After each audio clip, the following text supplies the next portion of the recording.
It's enough to piss me off. These ring dings are good. Yeah, you liking that shit? Mm-hmm. What is it? Drake's ring dings. Drake's ring dings. Mm-hmm. Yeah. Seems like one of the Kardashians had that.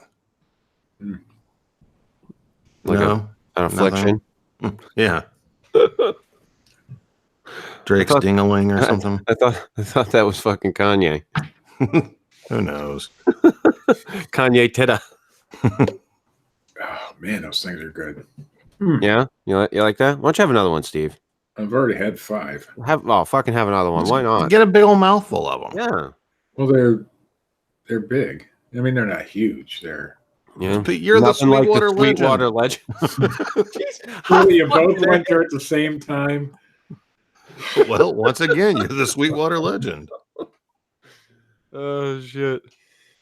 Oh fuck. All right, we ready to do this thing? I want to go to my happy place. Well, go there, but fucking mute yourself while you do it. I'm not that kind of happy place. You go away, Steve.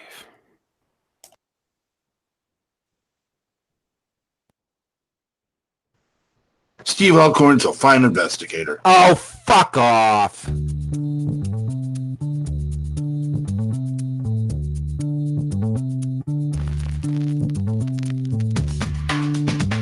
This is the Fortean Slip with your host, Chris York. I don't need porn, Chris. I have a good woman. Listen, I have a good woman. I still watch porn. Co-host, Steve Alcorn. You are the top shit in Bigfootery if you get the invitation. Oh, are you? I've gotten the invitation 2 years in a row now, Chris. Wow, not me. And sometimes special guest, Matt Knapp. It's part of growing older, you know? Maturing. Makes me more dignified and stuff. Okay, George Washington. I opted for the... Isn't that what meth addicts say? That make me more dignified. Taking on all things strange since 2013. Wait a minute. I don't know what the hell. Are you saying that he's pregnant? Possibly.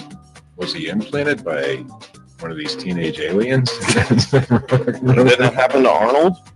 This device, which comes as part of Nintendo's Quality of Life initiative, is going to have kids running around banging their heads off bricks. Yeah. You're about to witness the strength of creep knowledge.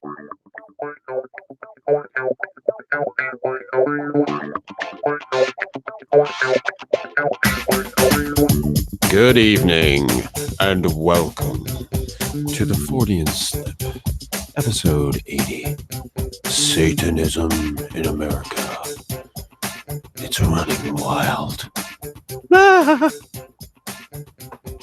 I went back today, and I didn't watch, but listened to the Geraldo Rivera special. Good old Gerald Rivers. Holy crap. Yeah. That was in its heyday. And here's the thing. I didn't realize it was an hour and 30 minutes long. Because I found it on YouTube. I remember when it was on. Yeah. Yeah, and I loved how if you have little kids watching this, now is the time for them to leave. Yeah. Because but you parents and your teenagers, you stay right by the TV. Yeah. Because some slob in his 20s that still lives at home is about to come out in a black robe, so be careful. Well, I was kind of shocked because I had forgotten there was an army or a military colonel anyway who was on this show who was a member of the Satanic Temple or Satanic Church. And he had been charged with sexual abuse of children. There was this big thing where a bunch of people had been charged with sexual abuse of children. It was related to satanic rituals, but everyone that had been charged had been found, well, they couldn't prove guilt or whatever. No one was charged. All charges were dropped. But I was like, really? They had a colonel. The fucking colonel. Church of Satan. Church of chicken. But I mean, you know, you think about, yeah, that guy, fucking, the colonel was a fucking Satanist. You know, you think about it, like the people who are in the military, who are in the Army, Navy, you know, Air Force, whatever the case may be, they're fighting for these freedoms, you know, one of which is the ability to choose whatever religion you want. And so I can see why they would be, I guess, cool with it. But of course, you know, this special, I mean, when this came out, oh my God, it was like, you'd swear like they were exposing the underbelly of everything. Yeah. And a lot of it was just sensationalized bullshit. I mean, that was around the time that the kids were playing Dungeons and Dragons and listening to Black Sabbath and like killed somebody or something, and that's what kind of caused the whole stink to begin with. Yeah. What happened was, and I guess from my knowledge, or from what I know, there have never been any ritual killings in the name of Satan that have been proven in the United States, as far as I know. I know there have been people who have claimed to be doing the work of Satan, right? Or who have claimed that Satan told them to do these things. But there's never been any like group ritualistic killings, as far as I and or anyone else knows. I do believe. It's a myth, a common myth that happens. And a lot of times it is smoke and mirrors to get people to look in another direction. I do know in Oklahoma, I mean, define killings. Well, like humans or anything. Humans. Like, I don't think anybody would admit to that or like call the press to let them know that they were doing it, though. Well, no, but as far as we know, no one's been caught. Right. Or there's, you know, now this goes back to, I used to talk to a guy years ago, and he was really knowledgeable about a lot of this stuff, and he had done a lot of research. He was into like different forms of ritual magic, not Satanism, completely different thing. But he had said that he had talked to some people that he had met years prior, and who were within, you know, some sect or some portion of the Church of Satan. And, you know, he got inquisitive, and he was asking about, now I don't know how much truth there is to this, or how much that they, you know, this is one of those fucking old wives' tales. But, and I've always thought it's funny. It's like, yeah, it's probably horseshit. But he had said, you know, if they want to get rid of a body, they just, you know, they go to the graveyard and wait for somebody to get buried. And then the night before, you know, the hole's there, they just dig deeper and bury them. So they're buried under other people. And I was like, nah, I don't know. I mean, it sounds kind of fucking intelligent, but yeah.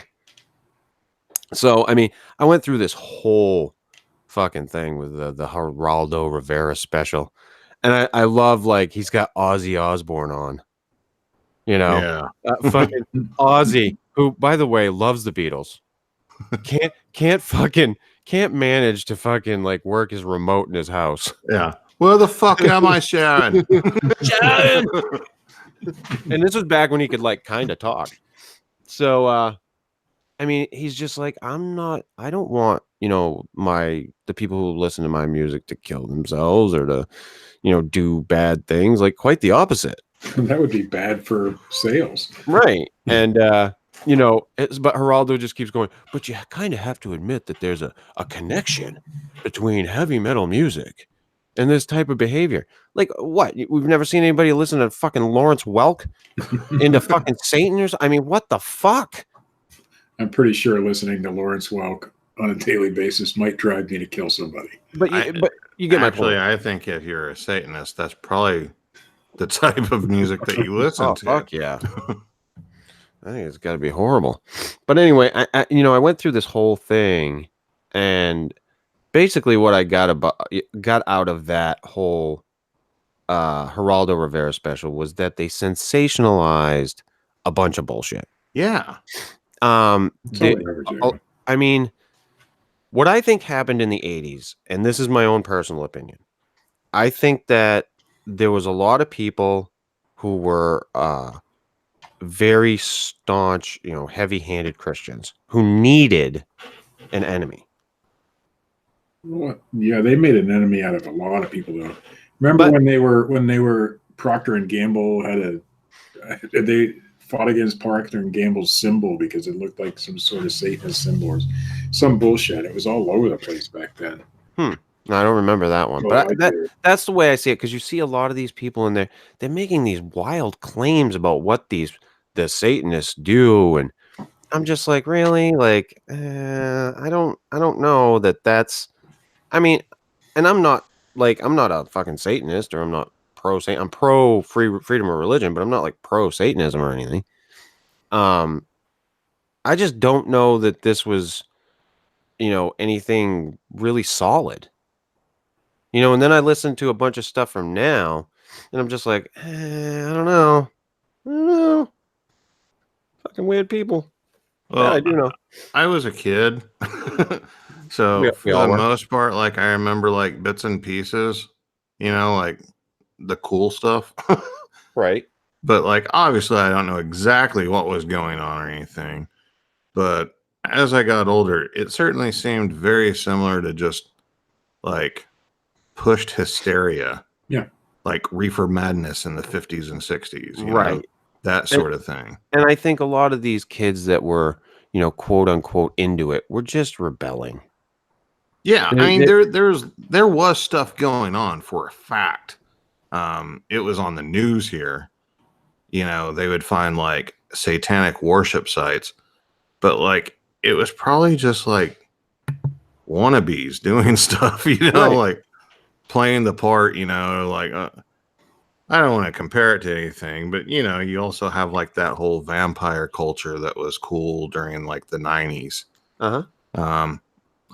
I liken it to that, and that might offend whatever Satanists are listening to the show, but like to me, it was always just kind of like they're playing the part. I don't think anybody was actually affiliated with the Church of Satan or anything like that, or was recognized. It was just a bunch of teenagers like, yeah, we're going to harness the power of Satan, bro. Like going out and killing their neighbor's cat or something. And I do. I just think it was sensationalized, and I think that a lot of these people, they just needed someone to blame. And their kids are rebelling, and they're listening to this heavy music that does, mention these dark things, which, I mean, let's face it, fucking music does a lot of times. And I think it was a big witch hunt.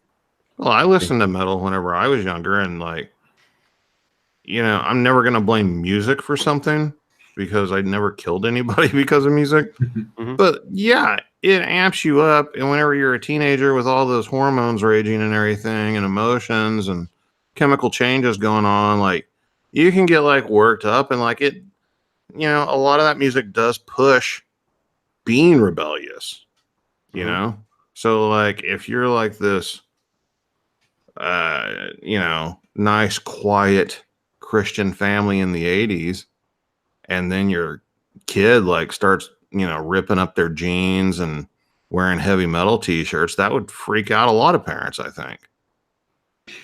I grew up in church at that time, of course, and I think a lot of the hysteria that was involved is if you grew up in a Pentecostal church at all, which I did, back then it was like Jesus is coming tomorrow and we have to fight for everybody's souls and that kind of shit. So I think that pushed a lot of it back then too. But we couldn't even, I mean, I've said it on the show before, we couldn't watch the Smurfs, we couldn't play Dungeons and Dragons, we couldn't listen to rock and roll music, that kind of stuff. That was all Satan. Christ, if you listen to fucking, what is it, Pat Roberts, we've been in the fucking end times forever. Yeah, every week, man. But back in those days, and I think, of course, there's still a lot of people out there that I think it was just more mainstream back then. I think it's a lot less mainstream now, and that's why we don't have the same. Not that we don't. There's still people out there pushing that same agenda, and and it's just whatever's popped up in the last few weeks. What was it? Tide or something. Somebody was showing how that was of Satan because of the way the symbols were, and I'm like, what the fuck are you thinking? But there's people out there who push that agenda, and I just think it came to the mainstream in the 80s and even into the 90s. Yeah. That's all. Well, I think it was really huge in the 80s because they had the whole Dungeons and Dragons thing, like Matt was saying, and you just had all it was just teenage angst. Mm-hmm. Yeah. And we've seen it in every generation. It just manifests differently. Hell, even growing up in a Christian household back then, if I could have played Dungeons and Dragons because I was told not to, I would have, Right. But none of my friends played it. But if they had, I would have played it just to see what the fuck it was about. Yeah, but then you would have played it and eventually realized, like, there's nothing satanic about this game. Right. Like if that's satanic, then Cowboys and Indians was. Yeah. I mean and that's the rub of it it was just ignorant thinking by people, and that's all a lot of this has ever been, is just ignorant thinking. Nice, Steve. But yeah, and then I started watching and looking at some of the stuff from the people who are into Satanism now, and I don't know who's related to what church or what temple or whatnot, but the whole Baphomet statue thing that was going on with Lucian Greaves, who is like the head of the. His name is not Lucian Greaves. Jesus fucking Christ, this guy like Tom Smith. Yeah, it's Bob. But yeah, from what they're saying, and I don't know. Excuse me. I don't know if it's the truth. They don't subscribe to worshiping Satan. They're more of a, atheist and what's the other word I'm looking for? Agnostic. Like it's a different, according to them, it's a different path. They don't necessarily worship Satan. However, they use that in their imagery because they know that it works. I don't know. Like I don't get it. I don't understand like what type of bullshit you're trying to throw. I mean, if you just want to be an atheist, be an atheist.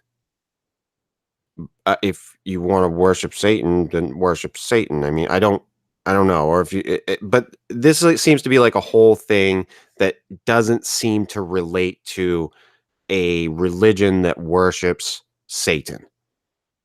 But yet they're calling themselves Satanists. Well, yeah. And I'm confused. Purely opinion. But I think that's because their whole point is to rile Christians and piss Christians off. Well, I think that a lot of it has to do with the idea that there are a good amount of people in this country who do not like the fact that there is a pro-Christian agenda that has been pushed for a very long time. And if you're a Christian and you're just like, oh, well, that, that's just the way it is. And we accept other things, but I don't think a lot of people get it. And while I don't agree with the Satanic Temple, Satanic Church, or whatever you want to fucking call them, whoever these people were that were doing this thing, I do understand the idea that there is a separation between church and state. And them going after these ideas that these people try to skirt around that by using God and saying, well, no, it's not, it's not a religious thing, but it is. And as much as I'd like to, say that the Satanic Temple is wrong, they're kind of not.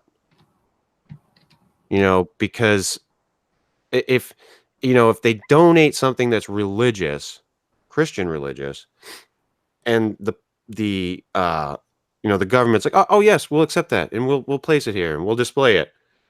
But if another religion does and they're like, yeah, no, that's kind of being very selective.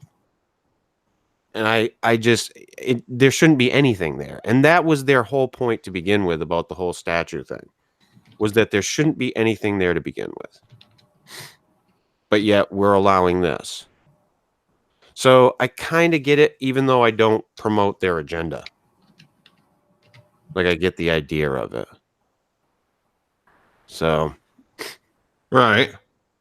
I understand. Mm-hmm. Mm-hmm. However, they're not going and trying to erect a giant Baphomet statue in Brazil or anything, where a large Jesus statue is. Well, they don't live in Brazil. Okay. So here's the thing, Matt, and this is something that we're going to disagree on. We live in a country that has freedom of religion. Yes, we do. But when you have a set of, whatever you want to call them, the government, the rulers, whatever, and a lot of this is all based on, and it's factual. Like, I mean, George Carlin does a whole bit about how the 10 Commandments are supported. Whether it's a roundabout way or not, it's true.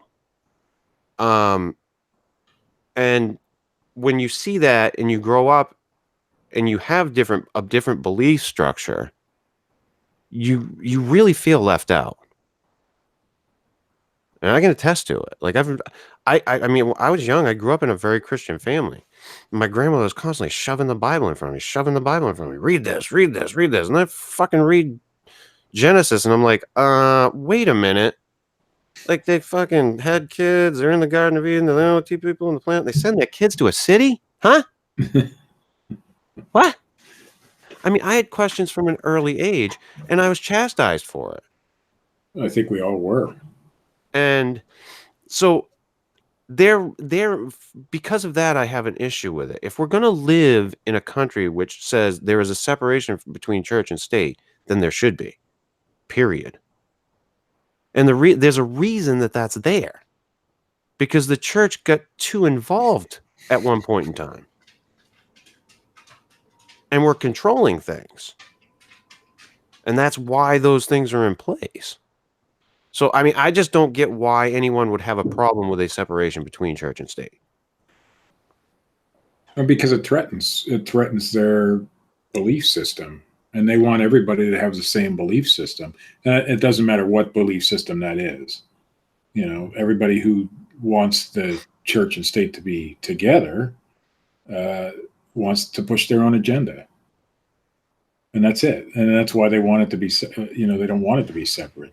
Mm-hmm. That's all. But I mean, me personally, like I said, I grew up having a different set of beliefs than most of the people that I was around. No, what I can say is 99% of the values that are taught in the Bible are good. Most everything in there is a good way to live, right? Mm-hmm. But that's regardless if you're a Christian or not. So the stories that you read in there are good stories to read, but you can't necessarily take them all literally. So now, I don't know what the Satanist Bible has, but I'm going to guess it's similar, to be honest. To Christianity? No, to the values that, how you should treat other people and things like that. The Quran, for example, I'm sure most of it. There are some bad things in all those books. Every one of them. I think I have no, I don't have a Satan Bible here. Oh, I do have a Quran. You didn't bring it with you? No, I have a Torah. I have a Quran. Oh, what's the other ones? I have a few different religious, books or Bibles or whatever. Mm-hmm. Just to have them. Oh, so yeah. that, you can refer to them and say, okay, this isn't so different. What they're teaching in this book is almost identical to what they're teaching in this book. They're just calling their God a different name. Mm-hmm. That's all. And so I don't know if it is that way in the Satanist handbook or Bible or whatever they call it. But I'm going to guess that most of the teachings in there aren't going to be go kill the guy next to you just because he believes something different. Right. You know, I don't know though. I haven't read it.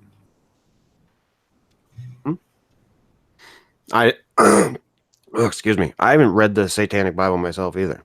I mean, I've perused it a couple of times, I think, when I've seen copies of it.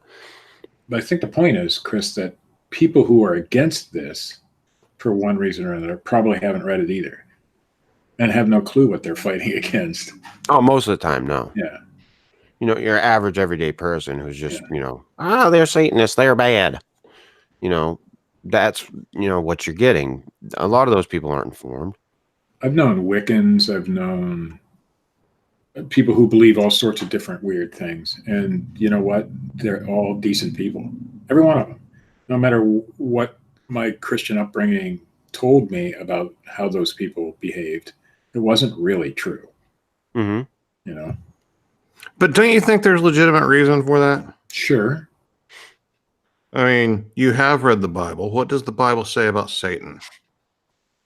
Well, Technically nothing. Technically, you're right. In nothing. Okay. In the Christian religion, what are you taught about Satan? He's evil. He's the epitome of evil. The evil. The evil, yes. Like he, for lack of a better term, created evil in the world. Right. And everything evil is at his hand. So then you have a group of people that call themselves Satanists. It doesn't matter what their book says or anything. A person who hasn't read it is obviously going to be under the belief, well, if you're calling yourself a Satanist, then you must worship Satan or follow the teachings of Satan, and Satan's evil incarnate. And I think that's where a lot of it comes from. Yeah, you're probably right. I mean, if somebody calls themselves a Hitlerite, that would be a little weird, but they usually go with Nazi. Right. But I'm just saying, Hitler was if somebody, because the Nazi, ideas from Germany are completely different than right. The skinheads and the racists. Mm-hmm. But if somebody calls themselves a Nazi, are you going to be like, oh, well, they're probably a good person? No, of course not. But you can't compare the two because Hitler was a flesh and blood person that we can prove existed. And his ideals were bad. And we can prove they were bad because many, many, many people died. Satan may or may not have existed as a person or as an entity or whatever. And we don't know what his ideals are because we have never been able to prove that he existed or not. We're just going by what. And now I'm not, like Chris said at the beginning of the show, I'm not defending anybody who calls himself a Satanist, but I'm not going to defend anybody who calls himself a Christian either. So, but you can't. We're looking at Satan as how Christians describe Satan, because that's where Satan comes from, is Christianity. So, yeah, I guess. Well, there's no guessing to it. So you're talking about Satan. Satan didn't come from Yugoslavian folklore or anything. Well, I think the idea of Satan has come from a lot of different places. It's just put together in a book called the Bible. A lot of those ideas, but I don't think there's necessarily one individual entity that was Satan. But I don't know because I wasn't there. Or if it even existed at all. Right. But nobody knows that. So we're working on the information that we do have. And if you're calling yourself a Satanist, you must at least somewhat believe that that entity was real enough to live your life based on that philosophy. But now you have Satanists who claim that it has nothing to do with Satan. Right. But they're called Satanists. Yeah. Like I said, I find it very strange. And it's obviously they're using it as a symbolic thing because they know that it rubs people the wrong way. It is it's a finger in the air to friggin', the theocracy. I mean, it is. I mean, it's like the separation of, church and state. I agree. 100%. I also understand that Christian beliefs, philosophies, wording has been part of our governmental structure since the very beginning of this country. So it's weird. It's a situation that you have, and I'm sure it's like that in other countries as well. In several countries, I know it's like that. So while the church and state should be separated to a certain extent, ours isn't just because of that. I mean, God exists in all kinds of wording, you know, in the documents that this country are founded on. Mm-hmm. So what do we do about that? Do we just get rid of those documents? Do we just burn those? Do we? I think I think it's a fault in the system. And to say that, I mean, yeah, should we change things? Yes, absolutely. But that's why we have amendments. Right. We don't use them very fucking often. Not very fucking often. You know, and I think there's a lot of things that should be changed about government and the way things are looked at like that. But, you know, that's neither here nor there. When it comes to it, if there's going to be a separation between church and state, it should just be there. I think it's important because it really, it has a place in our personal lives, but I don't think it has a place there. You know, and there is a bit, like I said, there's a reason for that. There's a reason why that separation is there, because because of controlling issues before. Right. Influence. Yeah, and it's not right, and it shouldn't happen. And I think that's, you know, there's a big problem with that currently. The way that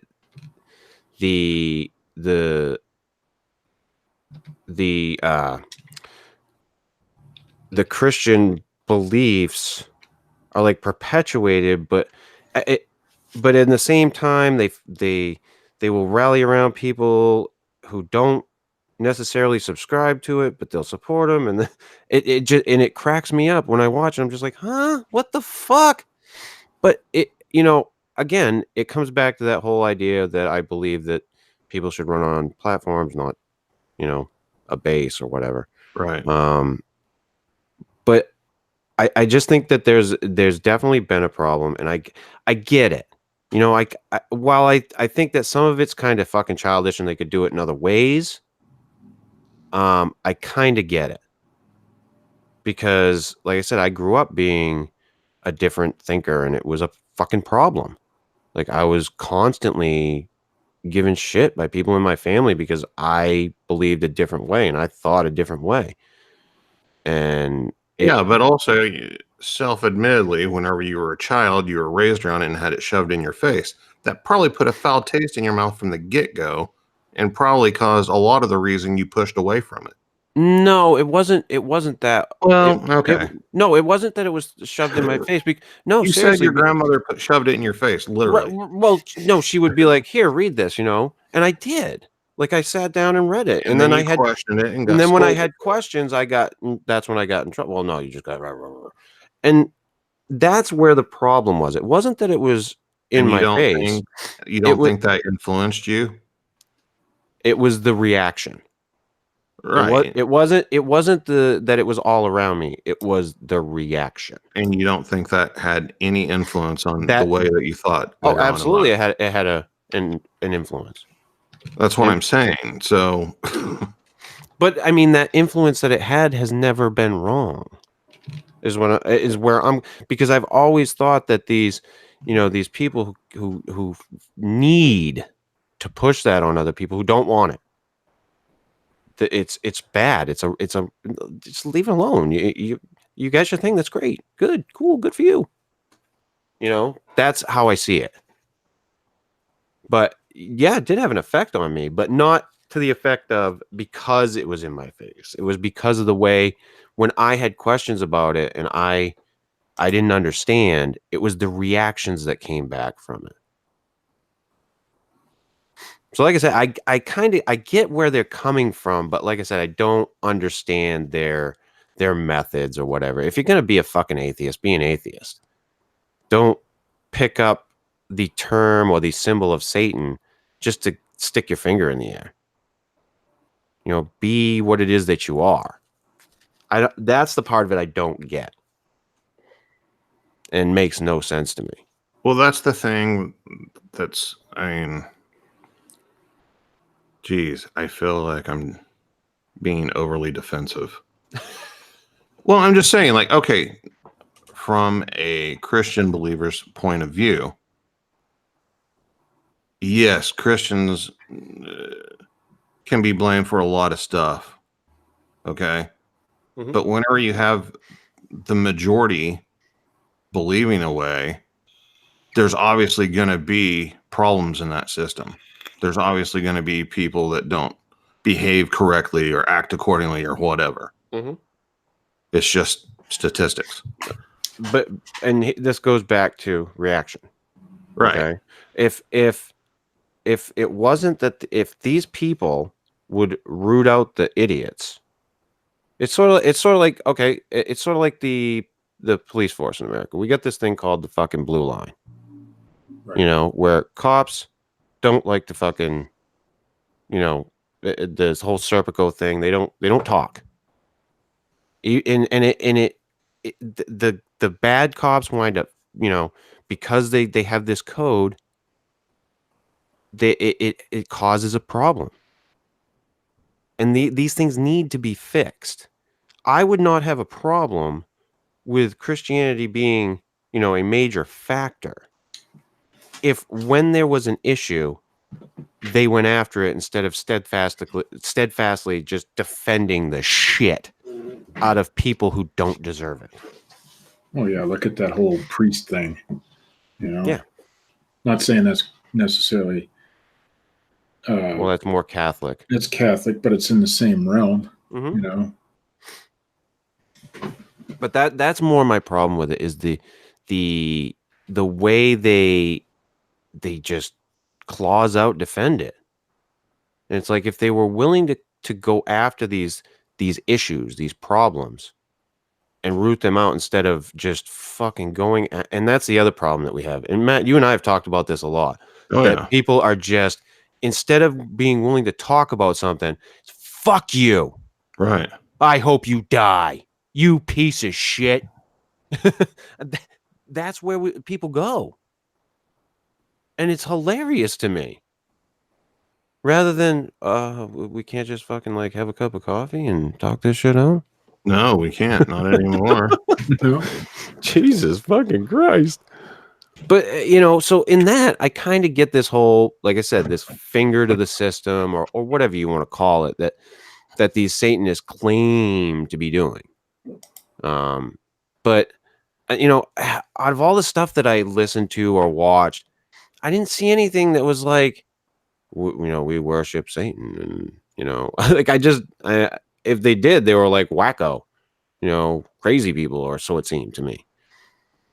But I just couldn't find anything where I was like, okay, I guess I can wrap my head around this, because most everything was, well, we kind of don't believe in Satan. Okay, so what are you? Like, what the fuck is this? I think it just goes back to them rebelling against the norm. Yeah. Right now, the norm tends to be Christianity as far as religions go. Right. And so, what is the opposite of that? To Christians, it's Satan. Right. So, I think that's what I'm saying. Is Yeah. like it's never against religion; it's against Christianity.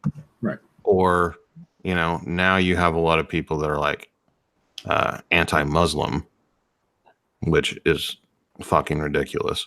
Mm-hmm. But I agree. That is fucking ridiculous. But like it's the statue incident, for instance. Mm-hmm.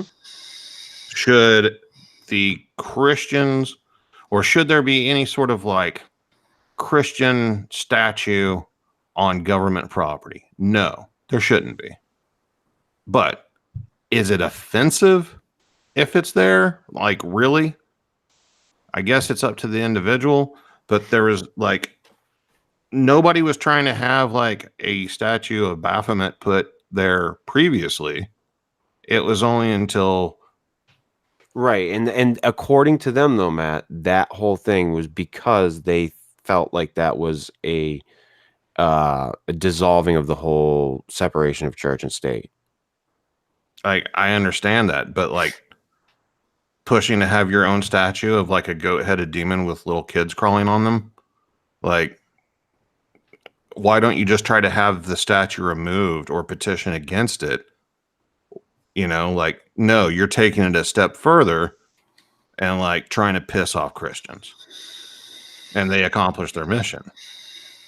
And then they went and I think the reason being is, like I said, is because whenever Christians are asked about that whole thing, you know, well, isn't there a separation of church?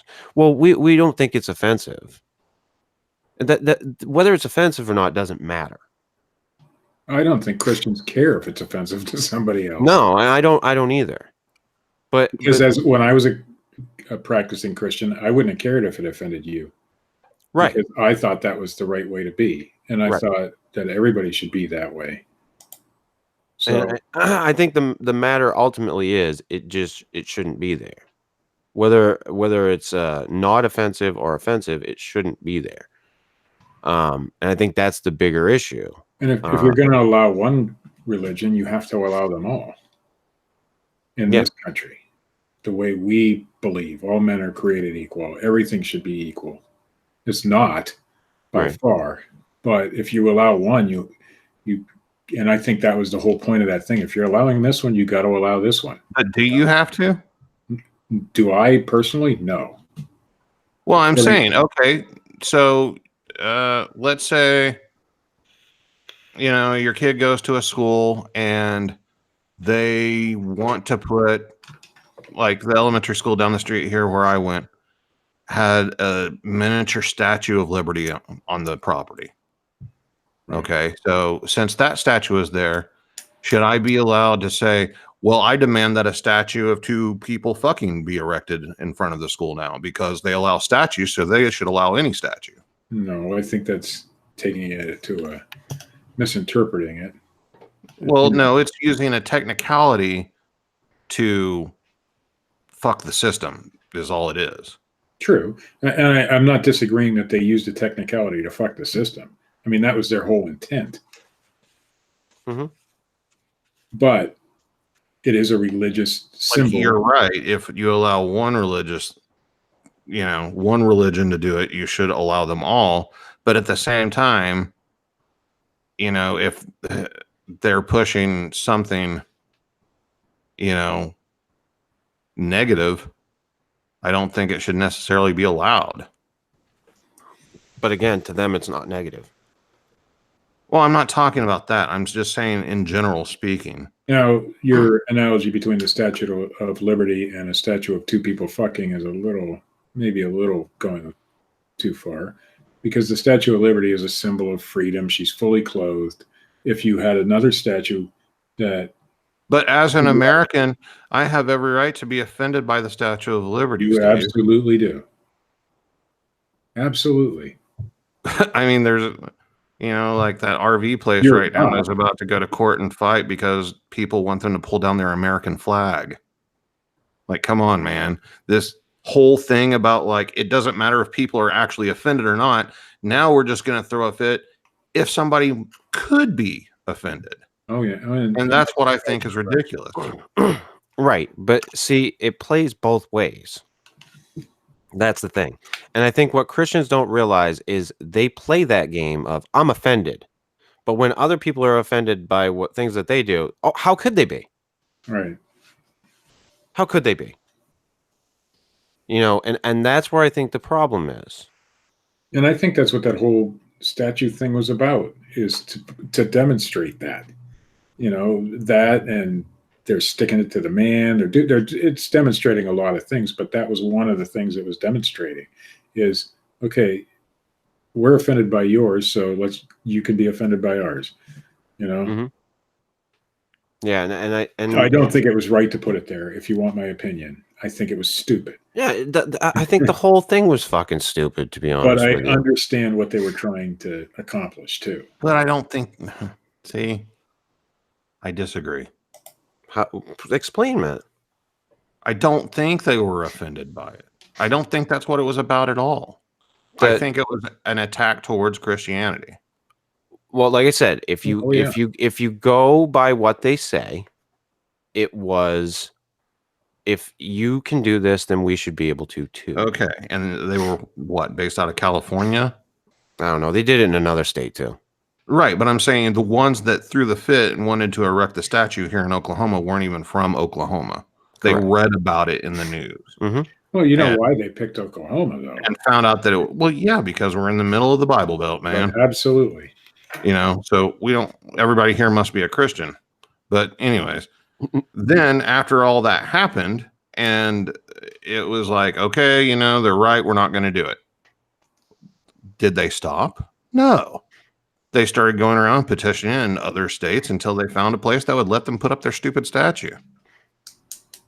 Mm-hmm. Now, what, were they offended in other states? No. They just wanted to piss off Christians. That's all it was about. But in their mind, now by that same token, so if, let's say, like some Indians, I mean, like the people. Okay, we've got Asia. Native American statues here. No, not Native Americans. I'm talking fucking Indians from Oh, the actual real Indians. Indian. Actual oh, Indians. Now let's say that India. they come over here and there's a group of them. They really like Ganesha, Uh-huh. and they want to put up a fucking Ganesha statue. They want to donate it to the local governments around, and there's kids playing around that elephant god. I mean, could that be considered offensive to some people? Yeah. But if you know anything about that religion, would that be offensive? There's Fucking no. literally a statue of Ganesha at our zoo that is owned by the city of Tulsa, and nobody has wanted to erect a statue of a demon with children climbing on it next to it. We should get on that. You should. You should be on that. Nobody is offended. Shit. Nobody has petitioned the city to take it down. Right, but see, that's the thing. Is why it okay, so here again. Why is that considered okay, but a goat being with children around it is not?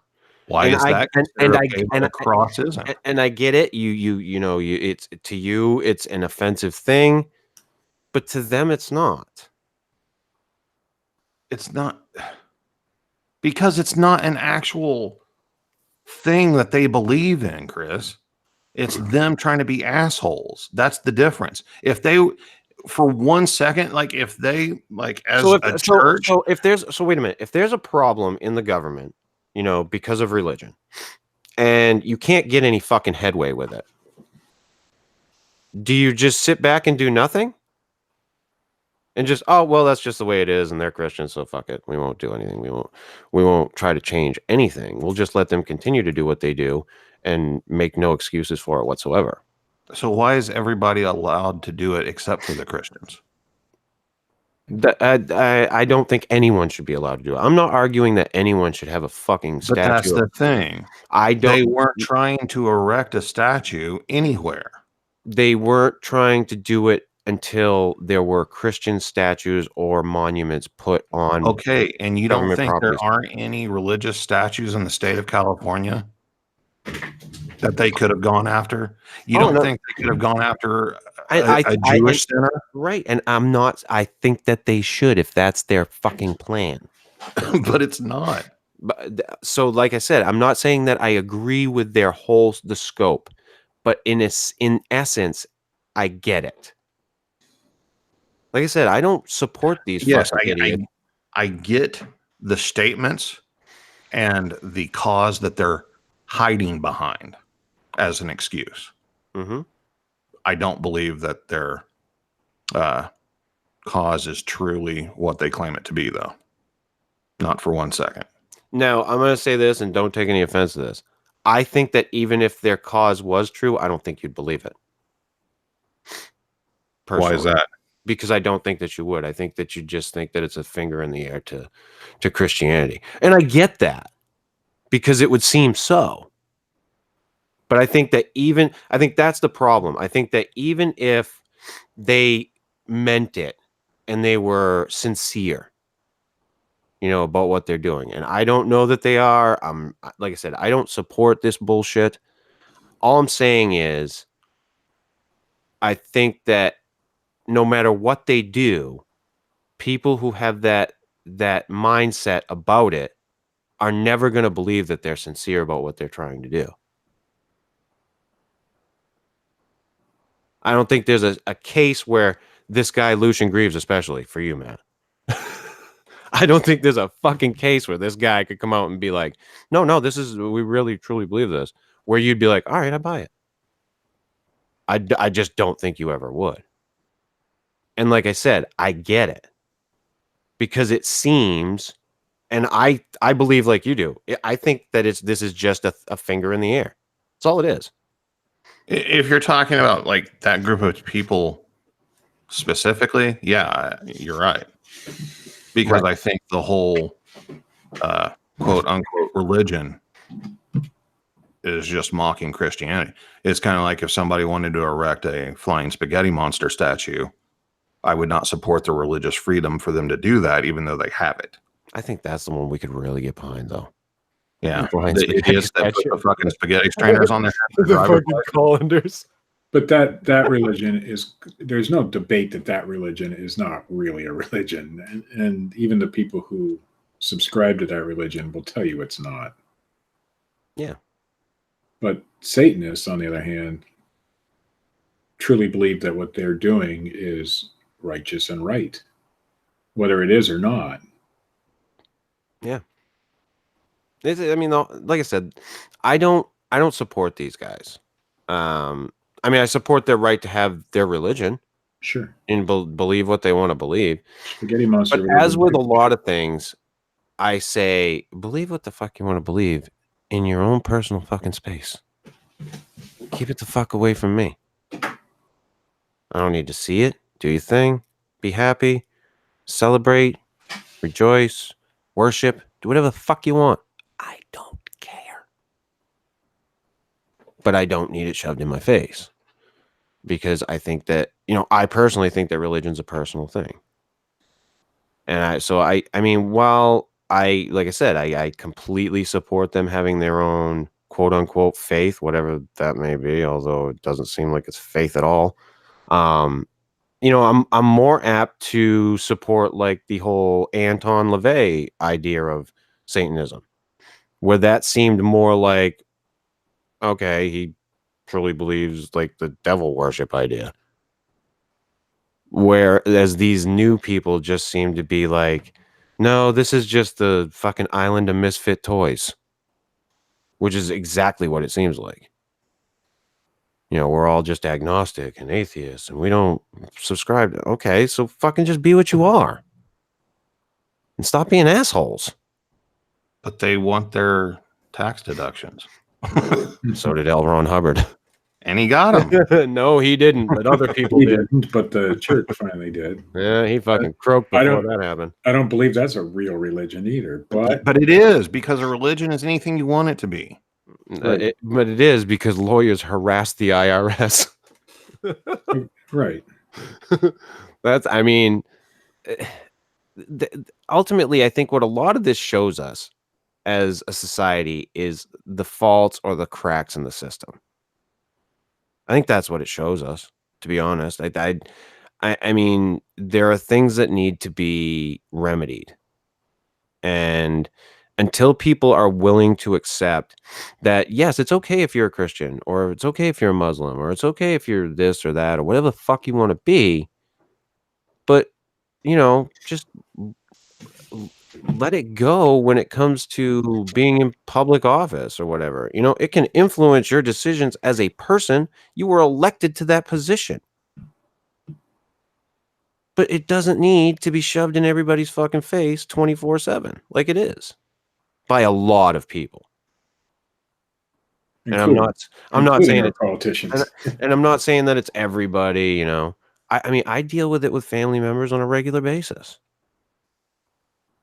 And no matter how many times I tell certain people, listen, I don't subscribe to that belief set.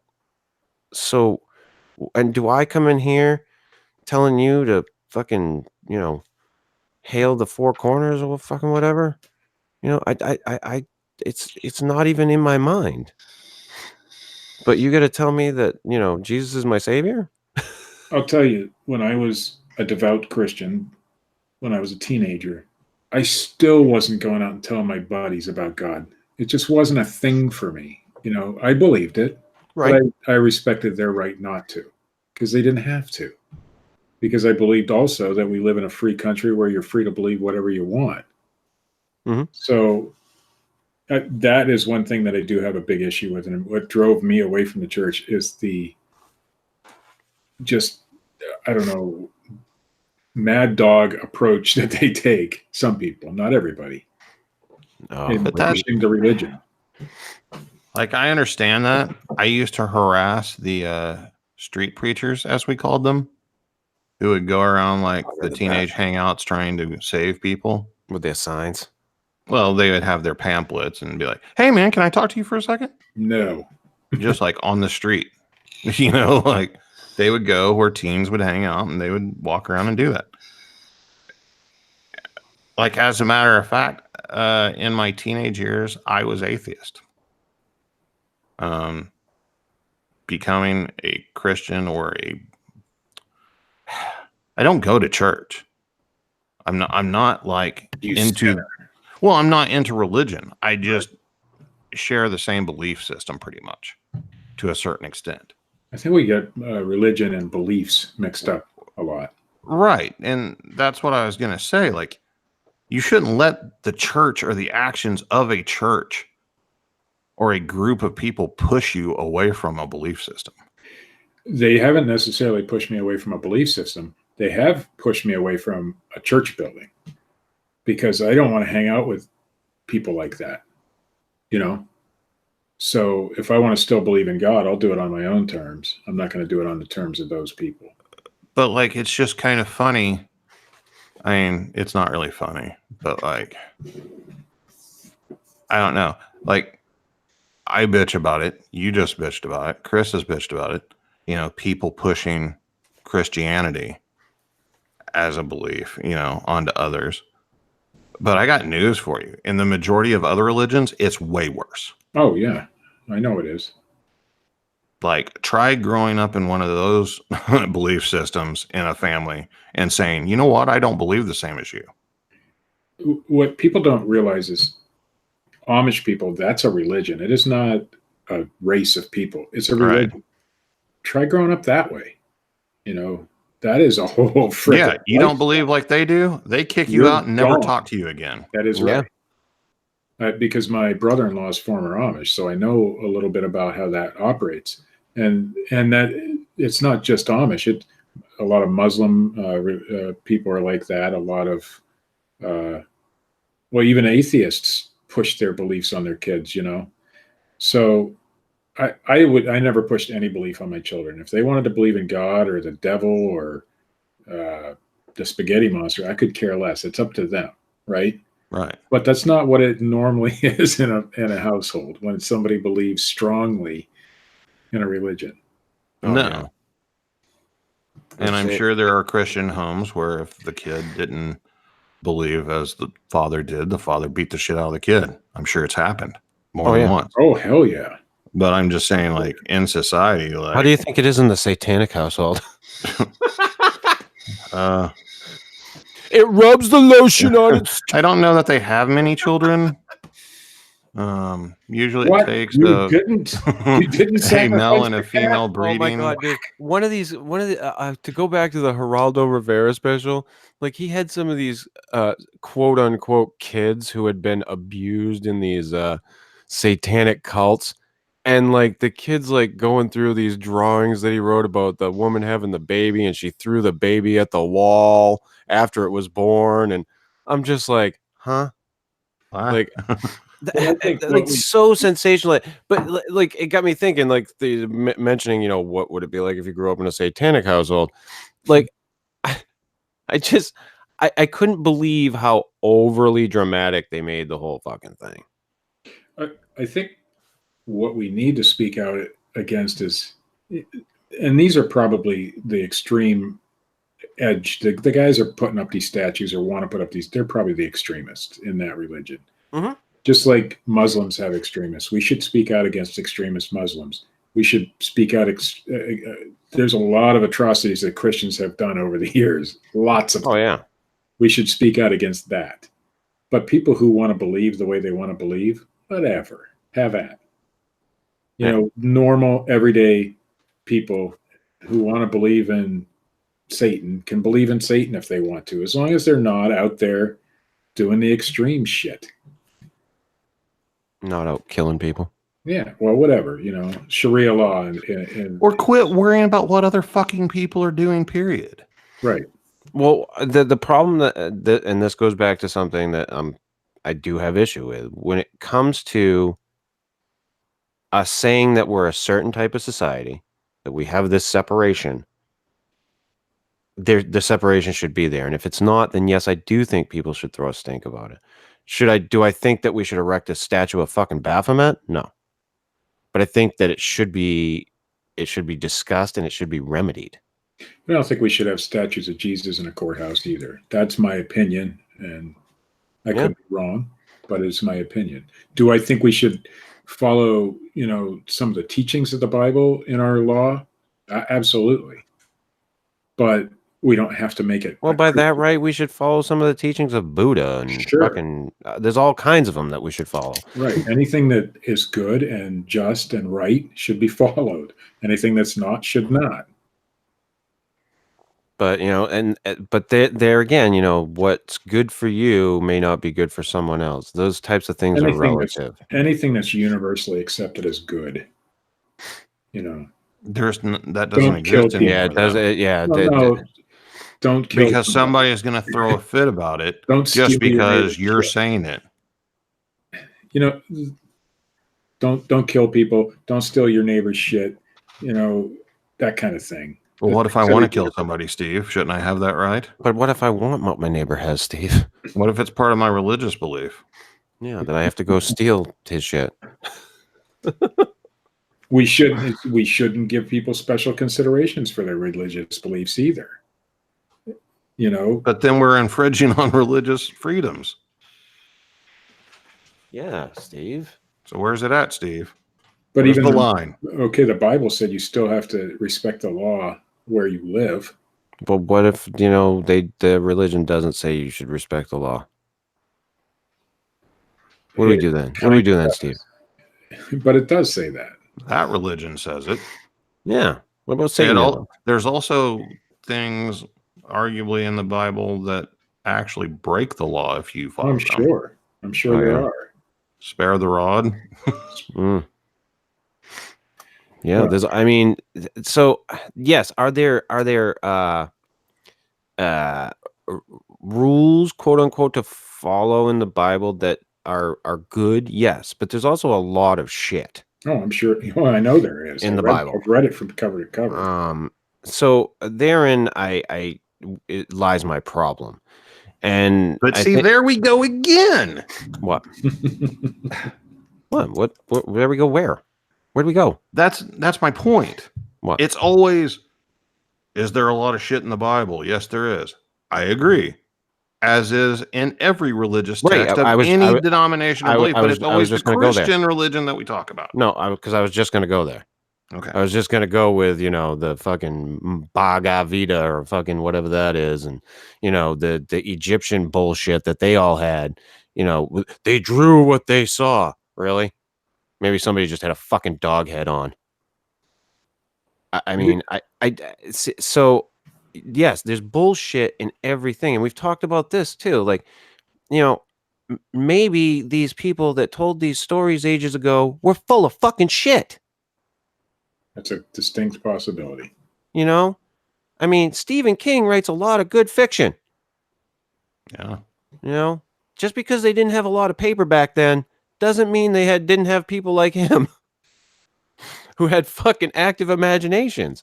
So I think that there's a possibility that some of these things that they talked about happened and that there's some justification there. Yes. But at the same time, I think we have to remember we're fucking human beings. And there are people who tell bullshit stories, and there are people who like to troll.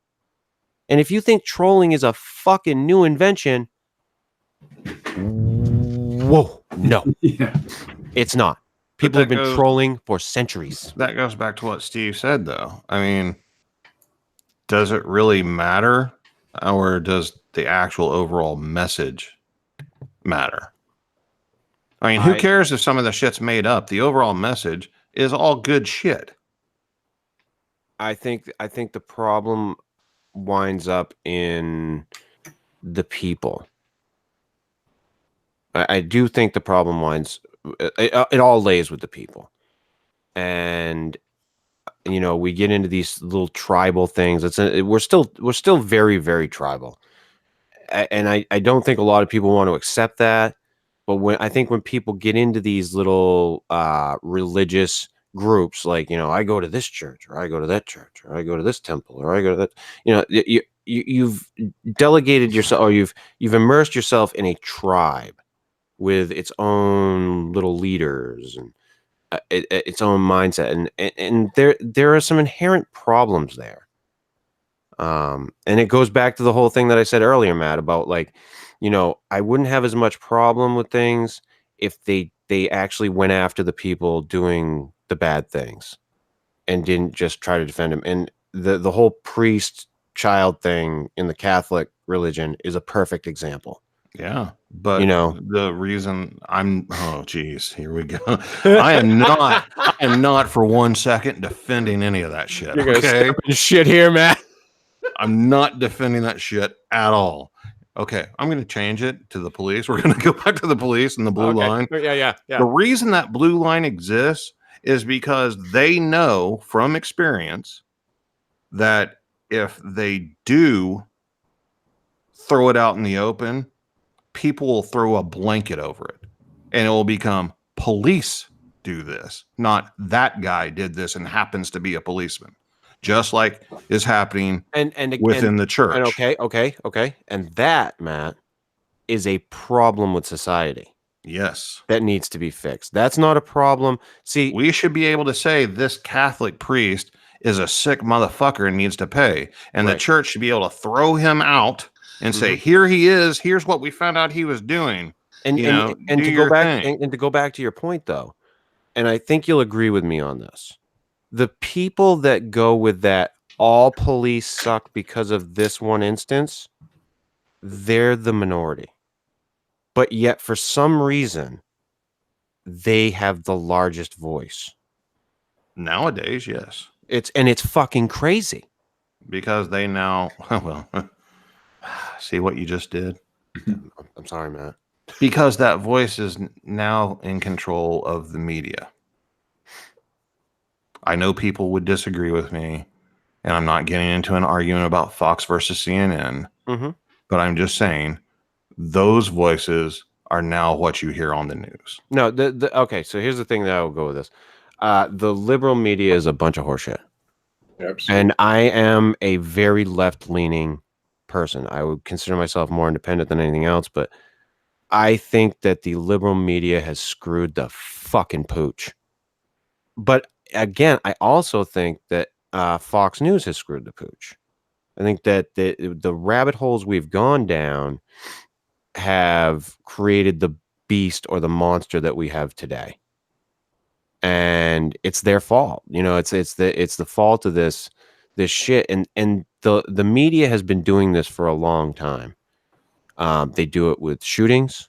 It's not indicative of one thing, or one ideal or one belief structure. And I'm sure this is a result because for many years they were on the other side and did the opposite. And now, those people, whoa, talking about liberals, just saying, like, I'm one of my favorite people, and I know this will probably cause some discourse, but I love, although I do not agree with the man on a lot of things, I love Bill Maher. And the reason why I love Bill Maher is because he will go after Democrats like a motherfucker. He doesn't just go after what he perceives to be the wrong side, and he will talk to Republicans and right-leaning people all the time. And he's fucking friends with Ann Coulter, for fuck's sake. I mean, you can't go any more right than her. It's I imagine it would be very difficult to be friends with Ann Coulter.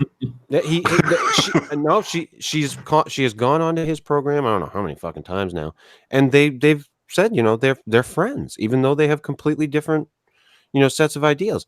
And it's that sort of thing. Like, I think that the media needs to get back to telling the fucking news. This whole Right. 24-hour news cycle, if it leads, it bleeds bullshit. You know, this is why this has happened. And this is why, you know, to go back to what we're actually talking about, why these little voices have become so fucking, you know, they have the control. But if conservatives had the control, it would be a conservative-leaning news too.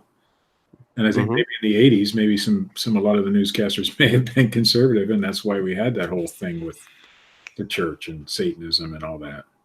Mm-hmm. But I completely agree with you, Matt. The media right now is a bag of horseshit. Like, the things that they'll do or the things that they'll come out and say, like some of the news reports, like Louis C.K., not to defend Louis C.K., although I guess I kind of would in a lot of ways. You know, goes out to try and do a set, and people, you know, are offended by his set that weren't there and didn't pay for tickets, and you know, and then they do this big write-up in the paper about how everyone's offended and people and none of that happened. They write these bullshit stories. Well, when was the last time, you know, you saw a news story about a cop doing something good? To be honest, I actually did recently. Okay, you dickhead. You know what I'm saying, though. I actually fucking did, though. But you know what I'm saying. Right. And yeah, it's a lot of, like, listen, and it goes back to that whole thing where, you know, you do good things all the time, nobody notices. You do one fucking bad thing and no one forgets. Right. It goes back to that. But, you know, these you know, the whole idea of, you know, wanting to change things. I get that. I don't, like I said, I don't agree with the what, I don't even know what it is. If it's the fucking Church of Satan, if it's a satanic temple, I don't know what the fuck it is. But if they want to make change, then lobby or whatever to make change, you know. Go about it that way. I mean, there's all kinds of things you can do to make that change. Do I think that it needs to be done in the way that it's being done? You know, let's erect a fucking statue. You know, no. And I think that a lot of this stuff gets sensationalized. To go back to like the Geraldo Rivera thing, that was another thing. That was the biggest bunch of bullshit media reporting that I have seen in a long time. Like, well, that was his thing. Oh God, yeah, Jesus I mean, Christ! We also had Al Capone's tomb, the fight with the KKK. Yeah, Jesus. Did you know? Don't get me started. Did you know? Just the man in the water. We wouldn't have Jerry Springer without that fight with the KKK, because Jerry Springer was watching that, and he was doing a fairly normal show before. Oh, he was just like writing checks to hookers. Well, yeah, but he saw that show with Geraldo and the fight with the KKK, and he's like, "Hold my beer," and that's the real story of how the Jerry Springer show, you know, became that. So that's crazy. Hold my beer. But yeah, that whole, and I would never forget that. Like, the minute I said I wanted to talk about Satanism, you know, in the here and now, I said, you know, I wanted to go back and take a look at that Geraldo Rivera special, because it's still firmly planted in my mind, you know, as it was a big event. And I remember when I watched it, I was fascinated by it at the time, but going over it again today, I was just like, dear Christ, was this such horseshit? Just sensationalized horseshit. Like, I mean, every time he would talk to Ozzy Osbourne, he'd be like, I get that, this, but can't you admit? Well, that's the thing. It's kind of funny because I think that hysteria caused more draw to Satanism than exposed anything or anything that actually existed. Mm-hmm. Anytime you tell somebody they can't, they will. Right. Oh, fuck yeah. And I mean, there's a lot of things I've done in my lifetime because somebody told me I can't do it. So I did it. Yeah. Good or bad. Yeah. I completely agree. And it was just overhype for something that, what happened was a bunch of people at the time were claiming, killers, murderers, not so much like serial killers, although there have been a few. But that they were instructed by the hand of Satan, or that they were Satan worshippers, that they find this symbolism in their home or their bedroom or whatever. But a lot of it's just horseshit. And there's still people that feed off of that horseshit. Oh yeah, yeah. And like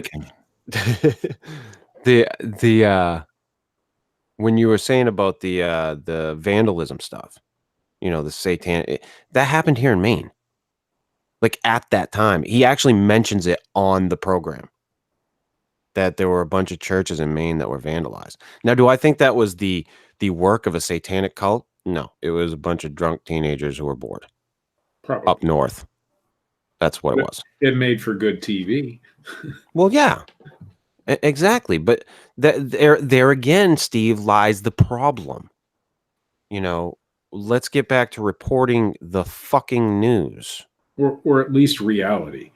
I mean, there's a lot of bad shit. Churches get burned all the time. Things like that, and vandalized and things like that. Report what's really going on instead of making it out to be some Satanist cult. The whole story. Right. Yeah. So if that means you pushed one headline whenever something happened and spun it a certain way, and then later on the facts contradict that, you push that just as hard to let everybody know, hey, yeah, don't wrong. Put it on fucking page 6. Right. Put it on page 1. Because especially over the past few years, I've seen several stories being pushed about vandalism, for instance. Mm-hmm. And then it turns out it was somebody just trying to push it and blame the other side. Yeah. But that part never came out. Yeah. That was page 6, 3 weeks later. Right. And that's the problem. They we need to get this headline out because this is important. I just watched totally off subject, but I just watched through the whole docu series on Netflix, The Disappearance of Madeleine McCann. And the things that the journalists did in conjunction, literally in conjunction with the Portuguese police, was horrendous.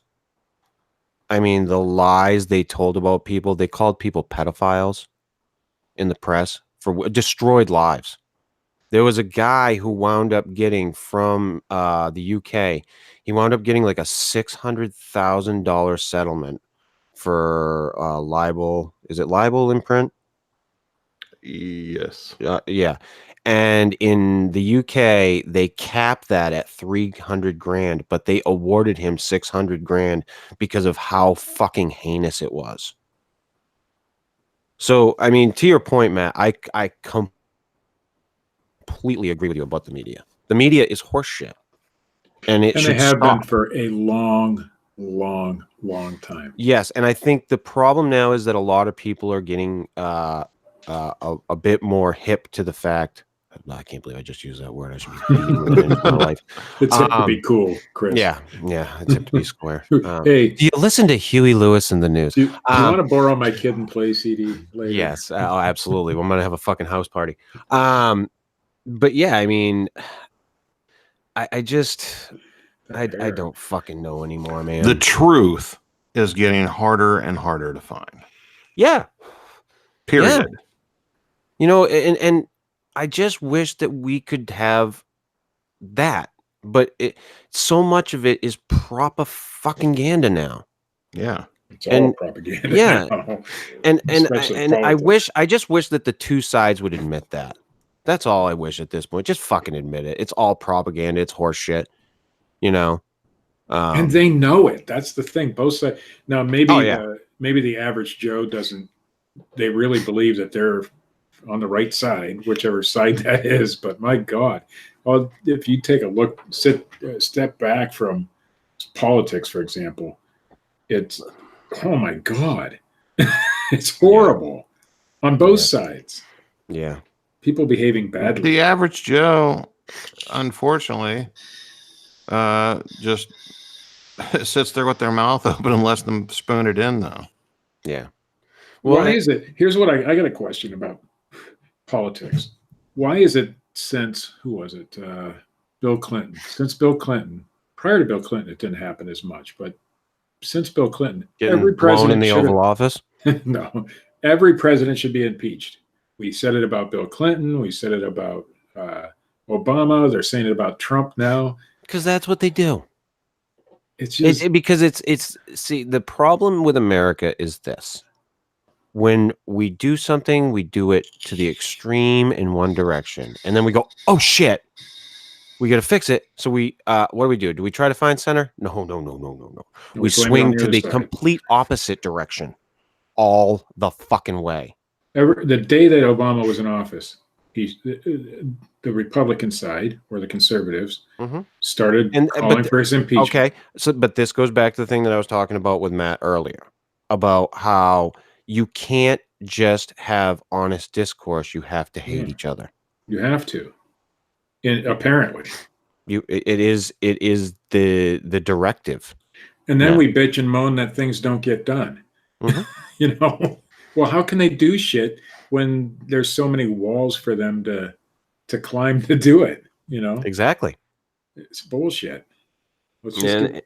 It's I don't think it's going to change anything. I wish it would. No, I've said for a long time that I wish that it would, but again, it takes more than one person to make change.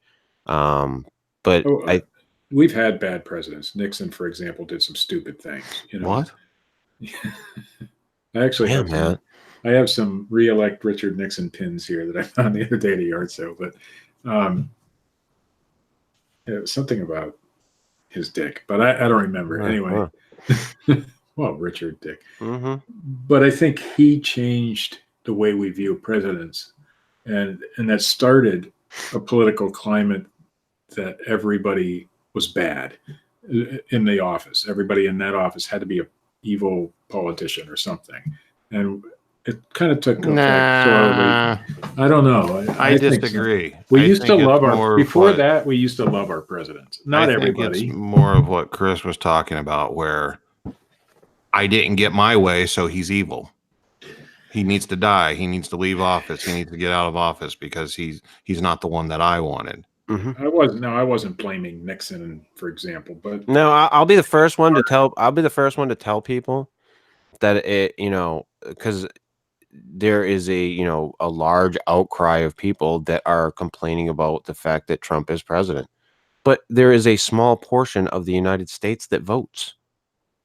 And if people want to make change, if they want their voices heard, get the fuck out there. If they get simple.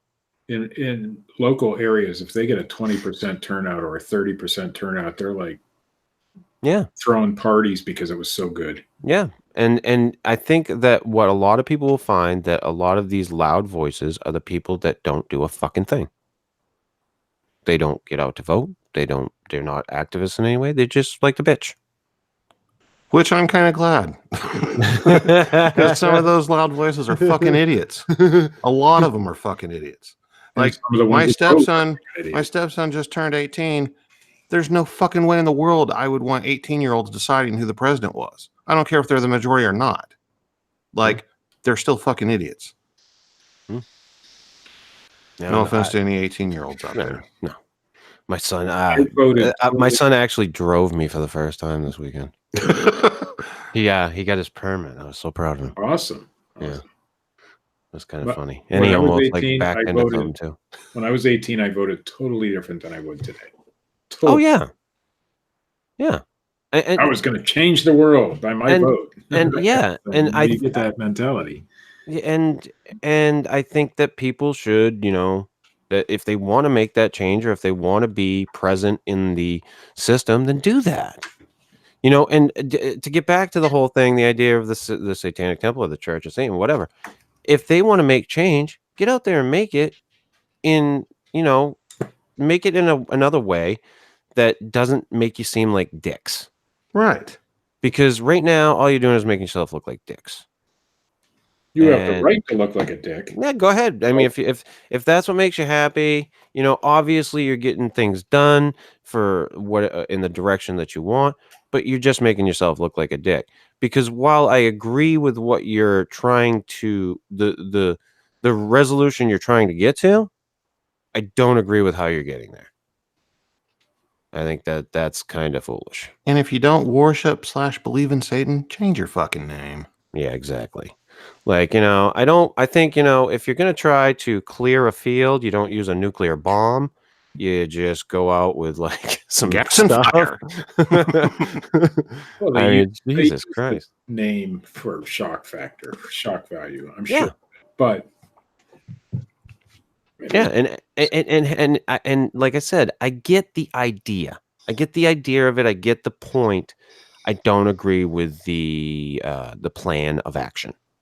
I think they should change their idea, their plan.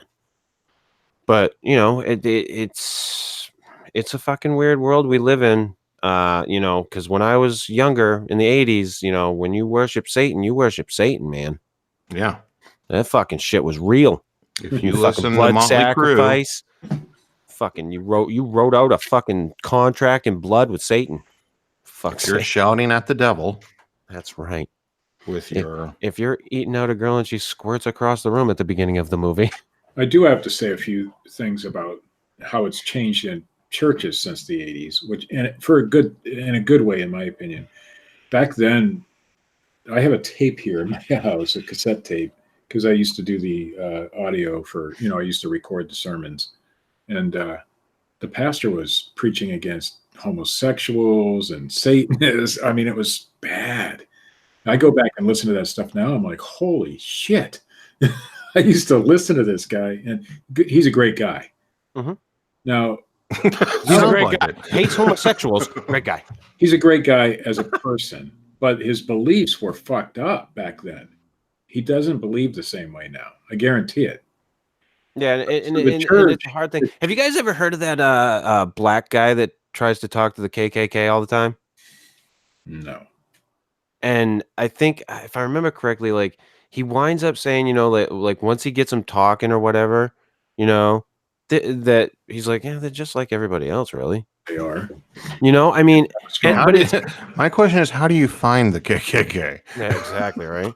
Be a guy in a certain area, you'll find him. I'm a black dude, and I just want to talk to one of you guys. I think if you're a black guy and you just walk long enough in Mississippi, you put an ad on Craigslist. If you're a black guy and you advertise that you want to talk to the KKK, I'm sure you're going to get a response. But it goes back to that. You talk to these people, or people are people. And whether we all want to face it or not, life is hard.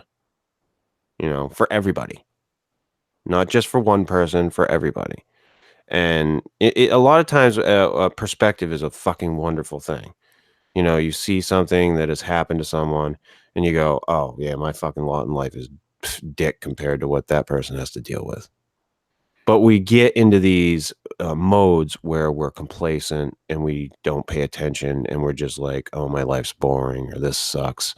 This is horrible. Meanwhile, we're eating every day. We have clothing and, we have a roof over our head. But I did want to say, though, as a church as a whole, a Christian church as a whole, I think has advanced. They're not totally there yet, but at least they're more accepting of homosexuals and things like that. Now I'm just waiting for them to bring back the Inquisition. Because their fucking numbers dwindled, and they have to get more people through the doors so they can make their money. That might be true, but I think people's perception has changed. I remember back in the 80s, if you were gay, you didn't tell nobody. Not that I was gay or anything, Steve, would you because I like know where to you're share going. something? But I had a few friends that you knew they were gay, but they would never admit it. Now they would. Now they do.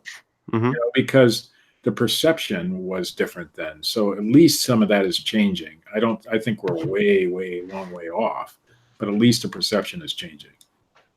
Yeah, and I think that a lot of the problem that has to do with the Christian belief system, whether it be Catholics or Christians or Protestants, whatever the sect may be, is they kind of just, I think in a lot of ways, they became complacent. And they were just like, this is just the way things are. On And- themselves. Right. And then when things started to be different, they were like, oh, this is bad.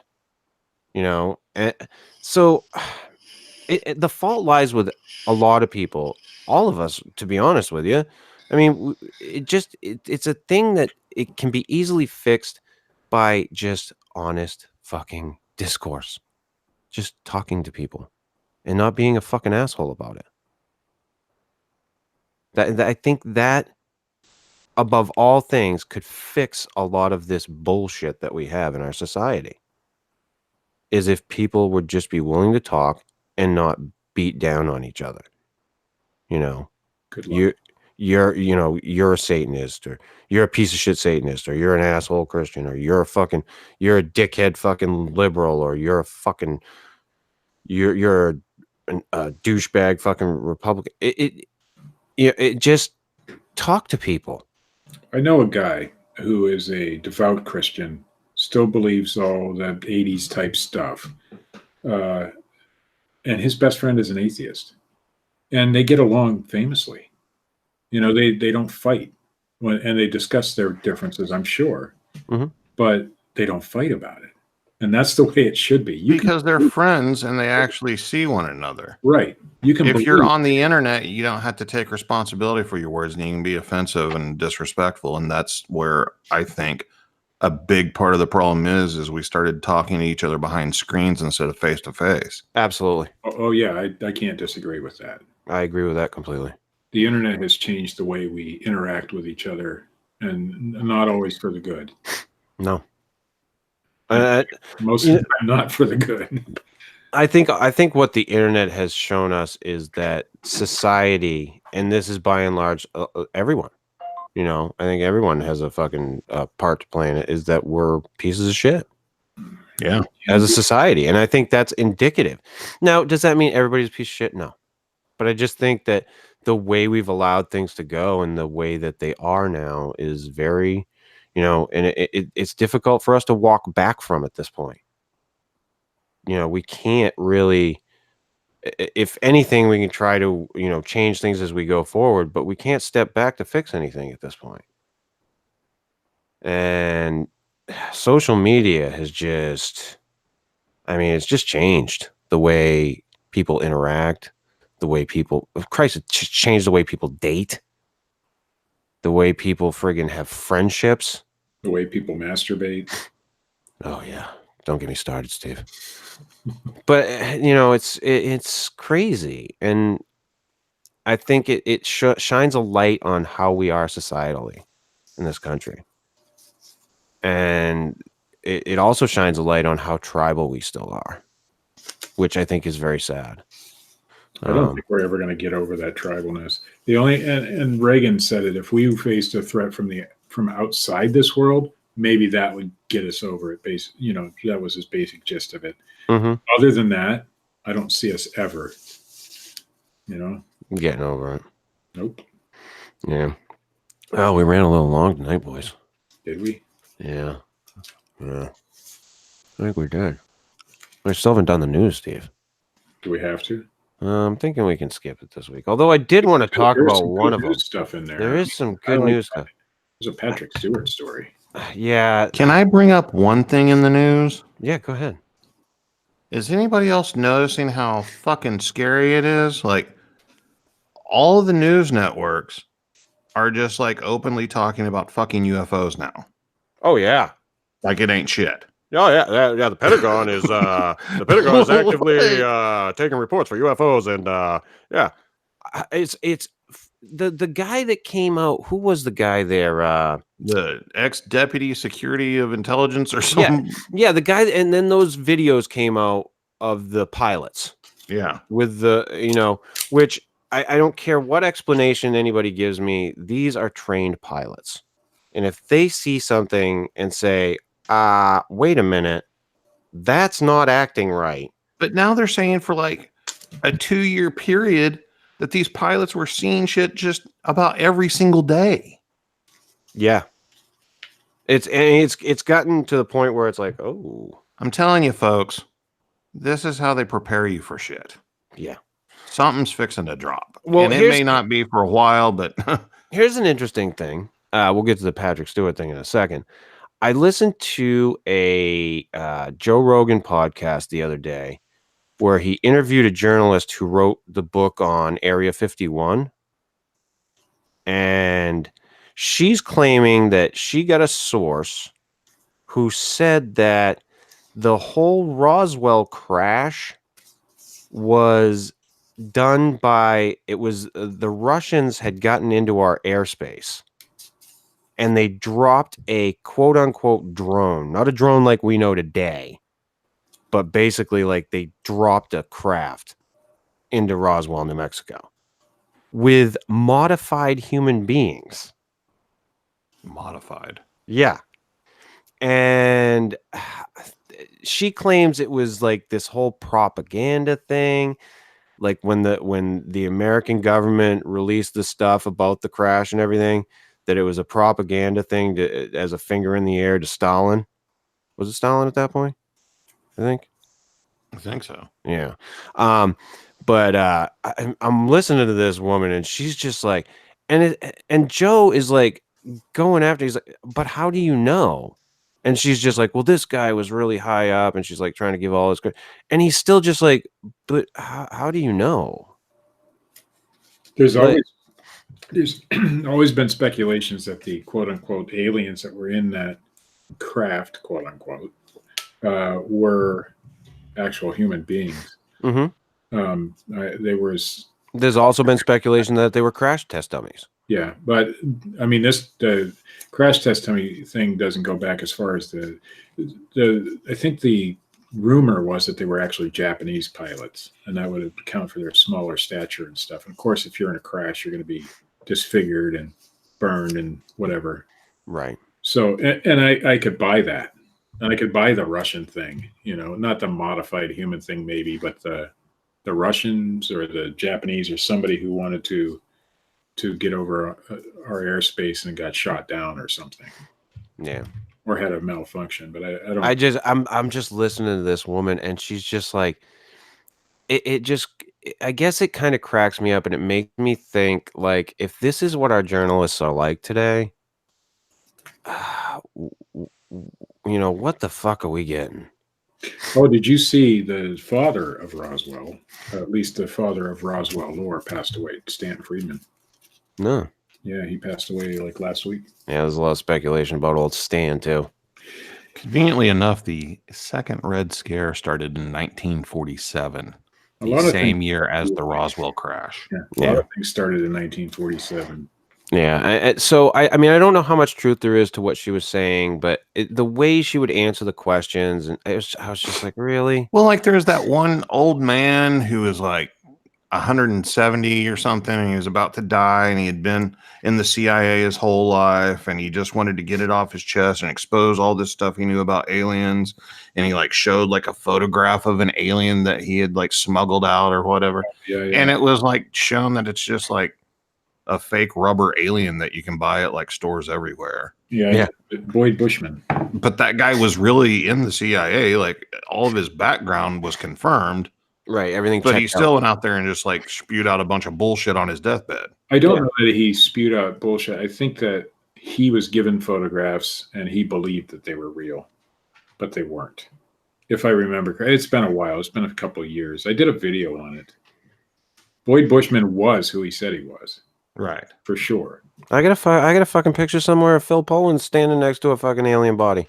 Yeah. Well, Phil Pauling is in the CIA. Well, yeah. Oh, I also got to talk to Phil last night about his YouTube problems, Matt. did you? Yes, live on the Squatchable podcast. Yeah, and my first question was, is it okay to talk about it? And Phil's like, yeah, of course. And so come to find out, and I told Steve before you came in, he has been targeted by YouTube for being a clickbait channel. And my first response to that was, isn't fucking everything on YouTube? That doesn't really make any sense. Well, it does when you break it down a little bit. So what he said is that they're going after people who put tags in the metadata that don't necessarily or aren't about what the video is about. Well, but that's been part of their terms of service since the very beginning. Right, but everybody That's not a new thing. Everybody tends to. But I guess it's happened to quite a few people. They might have started cracking down on it more. Yeah. I don't think that Phil was quote unquote targeted. I just think that they're cracking down on it more. And Phil has a fairly good sized channel, so they're probably going after. And I had said to Phil, right after he had said that, I said, I didn't have any, like amazing foresight or anything, but that's kind of like the reason why I changed things on the Fortean Slip channel, like with the way that I present the shows and everything now, because I did not want, and my reason was I just didn't want to be noted by the people who check out my channel as a clickbait channel. Right. I wanted to just put up what's there. And yeah, he's, I guess he can reapply for monetization in June at some point. I think what happens is people put all sorts of crazy tags in their video trying to get views, and it just clogs up the search algorithm. And so, well, they get false results in the recommended videos. Oh yeah, I get false results all the time. I mean, I'm not I'm not trying to, say anything bad about Phil or anything. I've never done that practice. I try to stay as relatable as possible to the subject of whatever I post. But I mean, it's a good way to drive traffic to your video, but at the same time, it's not going to result in subscribers or anything. I use a program called TubeBuddy, and it just gives me the relevant tags, and I just use the relevant tags that come with that. Now I've noticed lately that they say if you're using a tag that's not relevant or they don't believe is relevant, it'll have a little red flag right next to it. Said this one is likely to get flagged by YouTube. Huh. So it's something that's a known thing. Yeah. And is apparently now even TubeBuddy is warning you. So TubeBuddy is free if you want to use it. They only give you 3 tags for free. They used to give you a lot more, but I'll just take the first 3, then I'll refresh the video, take the next 3, and keep going. You're the best, Dave. Well, it's not cheating. It's just cheating. Yeah. Yeah. It also gives you the ability to do different kinds of thumbnails and things like that. There's a lot of cool stuff with that. Yeah. And it's free. I just thought it was kind of interesting that he got labeled as a clickbait channel, and I'm like, fucking on the clickbait fucking platform. Jesus fucking Christ. Well, they're trying to change their image, I'm gonna guess, and yeah, they're trying to change their image after they built their fucking business on it. And that's the problem. Be losing money then. This whole fucking backpedaling bullshit that they all do. It's just hilarious to me. My thing is with YouTube, it's a user driven platform where people like me, you, Matt, Steve, create content to put up there. And if it's gonna be this free speech thing, then let it be that.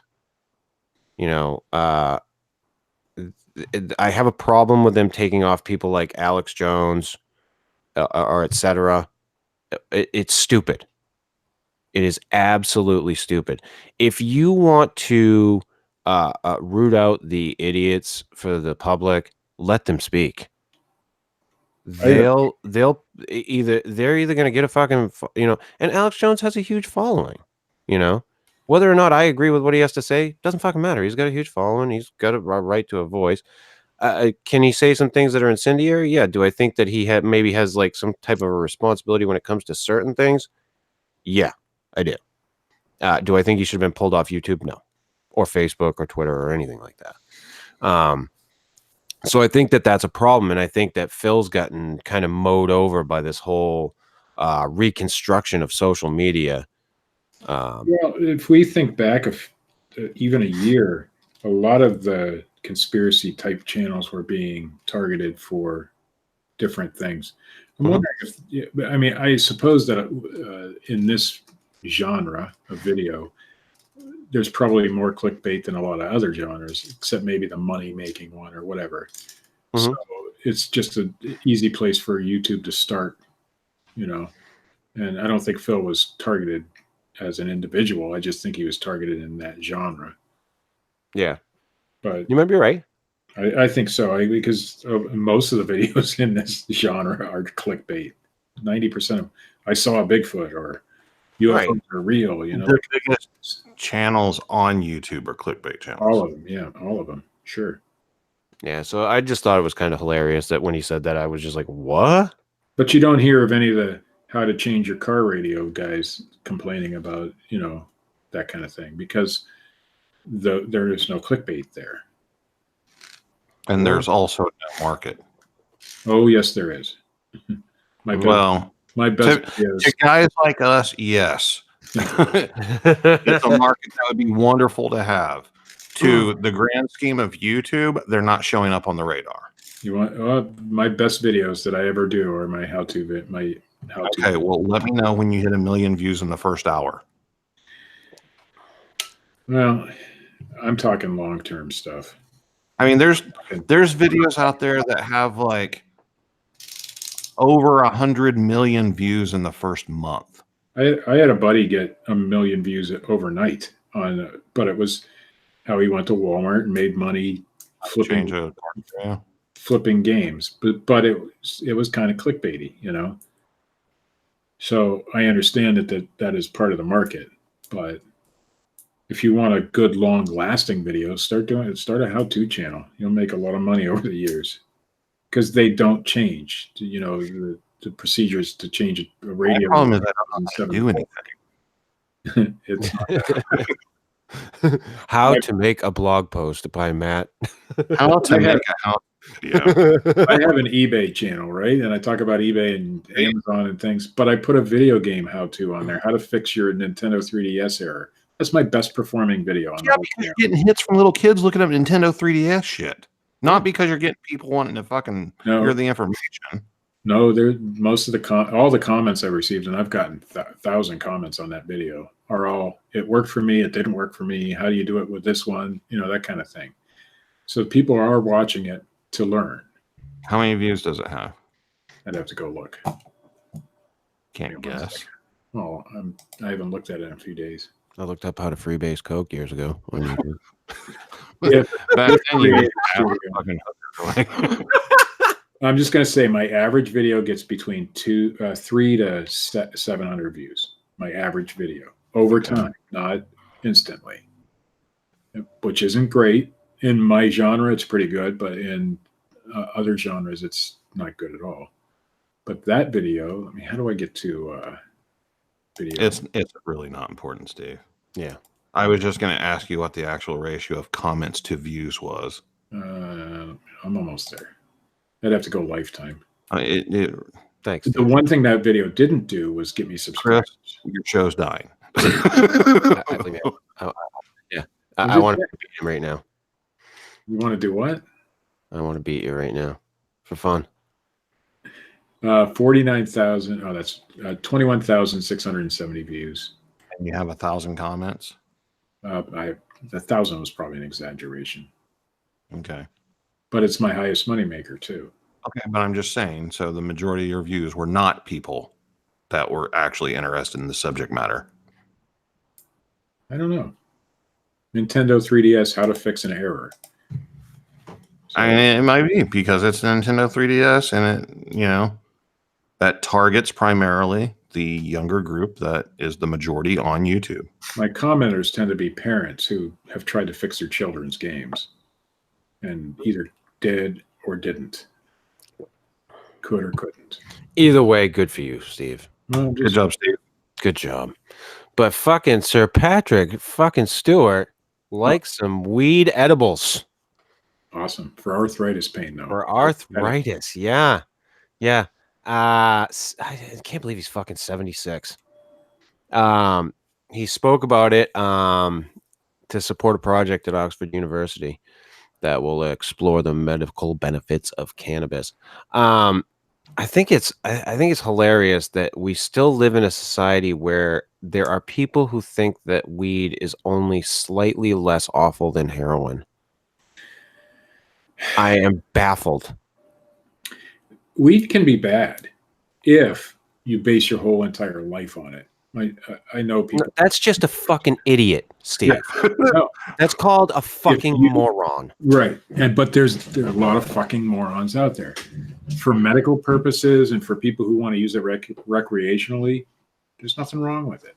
I don't use it, but because I'd be one of those fucking idiots, probably. Not necessarily, Steve. There are people who use marijuana in a very productive way. I talk about him all the time. Joe Rogan. People who sit around and do nothing except smoke weed all day would sit around and do nothing if they weren't smoking weed. Right. Probably true. Yeah, and that whole stereotype, in a lot of ways, can be correct. If you go in a lot of situations, you go to some of these places where people get together and smoke weed. Or back in my day when you had to go hide to fucking do it. It was a lot like that. You got around, you got together, and it was a party, and you were doing it kind of secretively anyway, and you weren't really doing much, But you give a lot of people who fucking smoke all day and work and are very productive. There's a great deal of mixed martial arts guys who are very pro marijuana. For use while they're in, fighting or training. And they say that it's amazing. But I don't understand why we still live in a society that believes that it's such a demon drug, and it's, meth is actually less of a scheduled drug than marijuana. It's hilarious. Probably the only one that I'm aware of right now. I'm sure there are others, but it's all natural. It's the only one that you can go out and grow in your backyard. You can grow cocaine. Anything you could. Dude, there's a lot of hallucinogens you can grow in your backyard. Yeah. Steve, the thing is that a lot of these things have been distilled down to a potency, like opium comes from poppies, which is where they get heroin from. Right.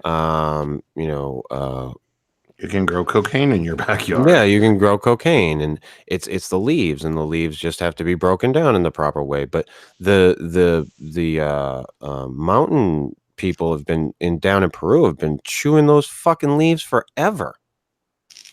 And there's some medicinal properties to those leaves, I'm sure. Yeah, there's a reason why you don't feel your fucking teeth when they yank them out of your goddamn head.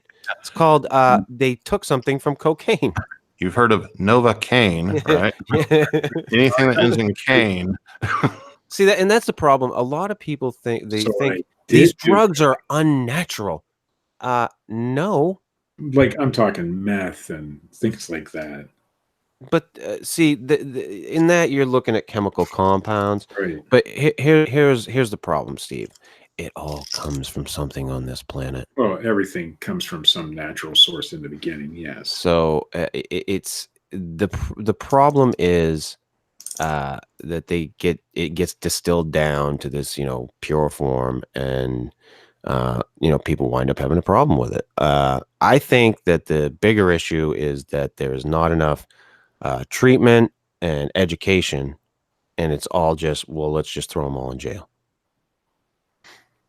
I think that's the problem. And I'll be glad when we see a day when that's we don't have big daddy government telling us what we can do with our body. Because I think if a guy wants to go out and fucking rail a line of cocaine, have at. If you want to go out and shoot up with heroin, have at. When that becomes a problem and you start acting like an asshole, we have people that do that on alcohol. Yeah, and I've said it many times. I'd rather drive in a car with somebody who's been smoking a joint than somebody who's been drinking a beer, too many beers, because I know that their judgment may be slightly impaired on marijuana, but it's not the same. You get too many beers in you. But I mean, my whole point is it's just this whole we're free. We're not free. We're told what we can fucking do and what we can't do. And I think that the whole drug issue is a question of liberty, in my opinion. And if you want to do these things, have that. I think it will create it will make a lot of people rise and a lot of people fall, and that's the risk of it. It's the way life is. It's how shit on this planet has happened for ages. So I just think it should happen. Just fucking let people do what they, I mean, as long as they're not hurting anybody else. And if you're taking a fucking drug that's just fucking you up, you're not hurting anybody else. But, if you start stealing shit, that's a problem. Well, I mean, there's drugs out there that you could like die from at any point, or fuck yourself up. You can do the same thing with alcohol poisoning. Right. Yeah, but I'm not promoting alcohol use either. Right. I know you're not. But what I'm saying is that argument, it could happen with almost anything. You know what I mean? Too much race car driving could kill you. To ask Dale Earnhardt. It shit happens. Okay. I think it's in the way that we deal with it. I think we should just, find a way to educate people about addiction and drugs and have the proper treatment in place. That's my opinion. Okay. My opinion is the education and the treatment is out there, and usually drug addicts don't want any of it. There's not enough of it, Matt. There's not enough of it. Believe me when I tell you there's not enough of it.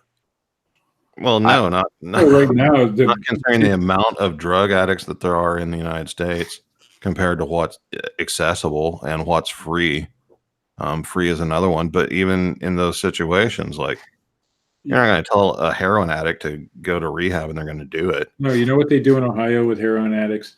They shoot them up with that stuff that gets them. They hook them on their drugs. Narcan. Narcan, yeah, and then they send them back out on their merry way. And a lot of them they put on Suboxone, and what I've found with a lot of people that I know that were wound up on Suboxone, they just wound up abusing Suboxone. Every medical office in Ohio has Narcan. Yeah, dentists, pediatricians. Yeah, the problem is huge, but okay, here's what a lot of the problem is, and what a lot of people don't understand. And I'm not advocating heroin use when I say this by any stretch of the fucking imagination. What's killing people out there right now is that a lot of the heroin, it has fentanyl in it. And that's what's killing people. Fentanyl is a very potent drug for people who are dying of cancer. It was never meant to be used in the capacity that it's been being used, and that's why a lot of these people are dying. Is it all of them? No. But I do know from things that I've read that that's a huge issue right now with the heroin that's going around. But I think my point was that they give them the relief with the Narcan, but then after that, they just send them on their merry way. They don't. What are they supposed to do? Well, I don't know, but there's no education to say, hey, listen, maybe you ought to slow down, or maybe. How is there not education? Because all they did, they saved their life, probably. Who has ever done heroin and not known that, like, hey, this is a bad thing to do, and you can get really addicted to it? Yeah, but I think that the education. Okay, so yes, is there types of education out there? Yes. Are they the correct ones? No. Matt, I think you will remember the very big, huge, failed campaign of our youth. Say no to drugs. DARE campaign. Dare to keep kids off drugs. How well did those fucking work? I think a lot of those kind of campaigns. Whenever I got the little red ribbon that said "Say no to drugs," I took a pen that it came with and scratched off all the part except drugs. We had this. And that, you know, but that is, you know, the thing. I think the education that they've tried, it's such bullshit education, because it goes back to that whole reefer madness idea, you know, that it becomes propaganda. We need truthful, honest education. Well, yeah, the little kids, they need to bring in a heroin addict. Yeah. No, and no, show them video of people overdosing. Mm-hmm. We literally had a kid in high school. We had to do a science project, and he brought his bong to school and did a science project about the bong. It's not proper education, but it's funny. He actually got permission to bring it in and show everybody how to use it. I just think that there needs to be more education, and, you know, more. I think one of the other things is we think that, you know, once we've taken care of them, you know, when they've overdosed or whatever, and they've given them the Narcan, just fuck them, you know, send them back out. Whereas, or, you know, we send these people into these 30-day treatment programs, and they're all good. Treatment is a much bigger thing than that. And one of the biggest problems that we have is when you see an addict or somebody who has a serious problem, the first thing that comes into your head, I don't give a fuck who you are. What a fucking loser. Mm-hmm. What a fucking loser. Now, imagine that you're that person. You're an addict, and you know, trust me, because I was there, you know that people are looking at you all the time and saying, oh, what a fucking loser. I did it just yesterday. Would you want to go get help, Matt? Not really ready to go down that rabbit hole, but the answer would be, if you're a drug addict, you don't want help. Not necessarily. Some do. Here's something that I'll tell you. I spent years and years and years being a pain pill addict. There wasn't a day that went by that I wasn't in my own head going, dude, this needs to stop. Every day. Every fucking day. And it wasn't until I was sitting there one day and I had fucking puked, because I would puke every fucking goddamn morning. Oh, it was awful. And I was sitting in my chair, and I felt like hell. I felt like just sick and disgusting. And I said to myself, if your son was a man and he saw you right now, what would he say to you? So you got up, flushed all your pills, and went to the local rehab clinic and checked yourself in. No.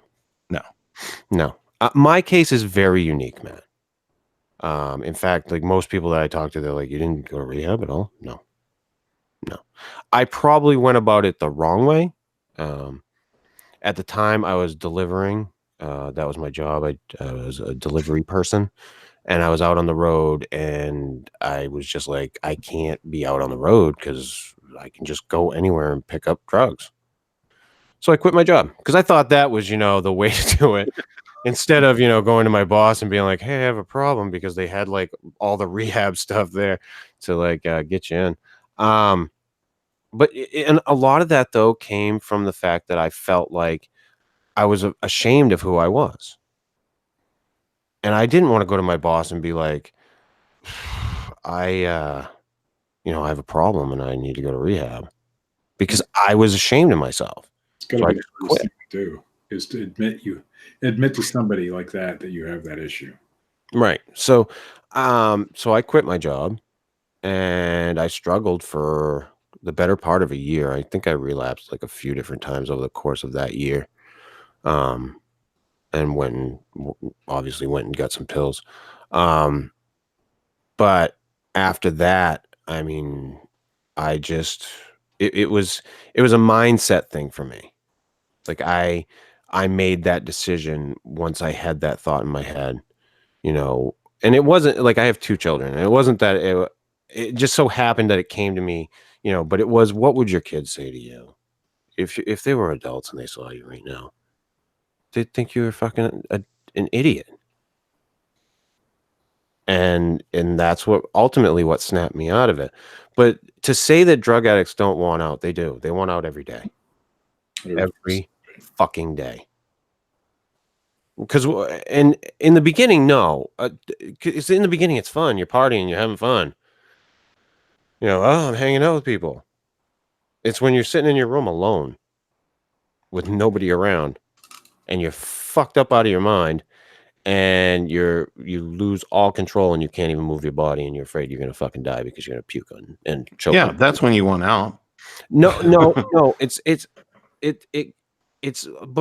before that even. But I mean, do you understand what I'm saying? Like in the beginning, it's dude. I've been an addict. Yeah. Okay. So on harder shit than you. So like, yeah, I do get it, and I got out. But I'm saying, like, I also know addicts who refuse the help. Yeah, that's also very indicative. And they can say they want out, but they don't do anything to get out. They let the drug win. Mm-hmm. They make that decision. They knew what they were doing. And that is on them. And I think one of the biggest problems with a lot of these people is that they do not accept responsibility for it at all. And I think a lot of it is just the type of mindset that a lot of them have. I mean, like you were saying, like, being like embarrassed or ashamed or whatever. A lot of that has to do is because they've heard it from their family. They've heard it from their friends.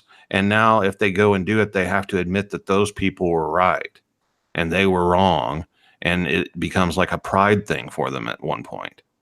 And that, to me, that's just fucking ridiculous. Well, I mean, if you were drowning and somebody is like, hey, here's a life jacket, are you going to reject the life jacket? No, I'm not going to take the life jacket, but I don't want to drown, and I'm drowning, and I want to stop drowning, but I'm not going to take that fucking life jacket. Right. It's a personal issue. It really is. I mean, and people need to take the hits for what they do. You need to accept it, own it, put your fucking name on it. I mean, that's been one of my biggest things is if I put my fucking name on what I've done, nobody else owns it. I do. I mean, you can sit there all day and say, oh, you were a piece of shit. I fucking know. I just said it. How the fuck are you going to hurt me? But own who you are and who you were. But so many people who are addicted blame every fucking possible thing other than themselves. Yep, absolutely. It's part of the way that it's part of the mechanism of addiction. They don't want to own up to it. Yeah. Oh yeah. You blame a lot of other people. You deflect blame a lot too. Yeah. Look at that motherfucker. He's way worse off. It might not be the same thing, but I've been watching a lot of that 600-pound life. And those people, almost every one of them, it wasn't their fault they got fat. Yeah, they're addicts. Somebody else's fault. Yeah, it's very, very similar. Yeah, food addicts, but it wasn't their fault. They had this life thing. Something happened, and now I have to eat. And there are situations like that, though. Yeah. Especially nowadays where, opiates are like the biggest problem there is right now. And a lot of people get addicted to that because they did have an injury and were trying to get pain relief. Right. Yeah. It really wasn't their fault. Right. I'm a prime example. I had back pain due to a condition, an arthritic condition that I have, and they were like, "Oh yeah, well we'll give you some oxycodone." Oh, okay. And at the time I was like, "Oh, that'd be cool," because I was a fucking partier bag, fucking let's do some fucking oxycodone, smoke some weed, and then before I knew it, I was a mess. I had a similar experience, although I didn't let it get me. And now when I was using Percocets for pain. Percocets. I remember them well. Yeah. And I could see how easy it is to get addicted because in that short amount of time, the 2 months or month I was on them, now when I go to the doctor and they want to give me them for pain, I refuse because I know what'll happen. You look forward to them. Damn straight I will. You fucking do. And you can't even help it. Nope. You just fucking do. I quit smoking, 3-4 years ago now? I smell a cigarette. I want a cigarette. You know what I mean? Yeah. It's a battle every day not to go out and have a cigarette. And then that's the other thing that addicts have to realize is that just because you conquer that addiction does not mean that you're not still an addict. Like, you are that person. Accept it. Fucking live with it. Deal with it.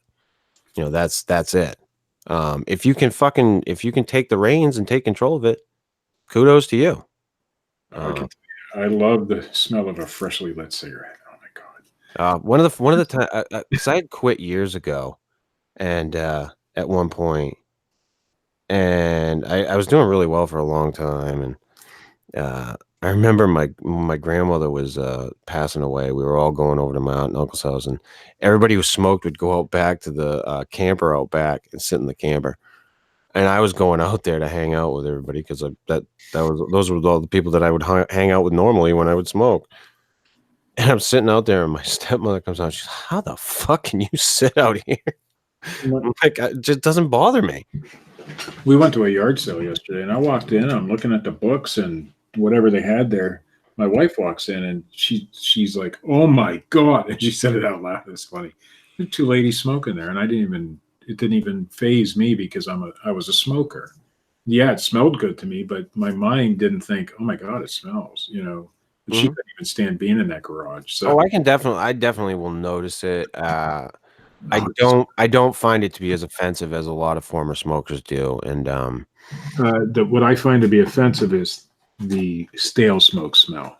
I'm like, when I smell that on somebody, when they smoke a lot and their car smells like smoke, that shit. Yeah. But to wrap this up, I mean, addiction, it's a fucking demon, and it will wreck you. But even though that I have those feelings because I've been through it, I still believe that your body's yours and you should be able to do what you want with it. And I think that anyone telling you different, it's horseshit. I think that it's a good idea to just let people live their lives as long as they're not fucking hurting anybody else. So, I never turned down the music, so I'm not even gonna fucking cue it up this time because I've had a fucking busy week. So, on that note, this has been the Fortean Slip episode 80. Is it 80? 80? Satanism in America. Like an after-school special tonight. It was.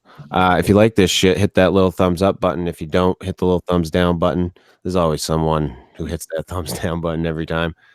Leave a comment, people. Subscribe. Check out Matt Knapp at youtube.com/bigfootcrossroads and Cryptid Tales. Check out Phil's channel. You can see some nice underwater videos right now. No breakdowns. Check out Richard's blog if he's doing anything on it. I doubt it. Links below the video, and Bigfootin' with Keith and Colin on Facebook. Check out our good friend Dred Funn at dredfunn.com and youtube.com/Dred Funn. He just did a Denisovian realistic image recreation type thing that was really good. I posted it on the Fortean Slip like page. You guys should go check that out.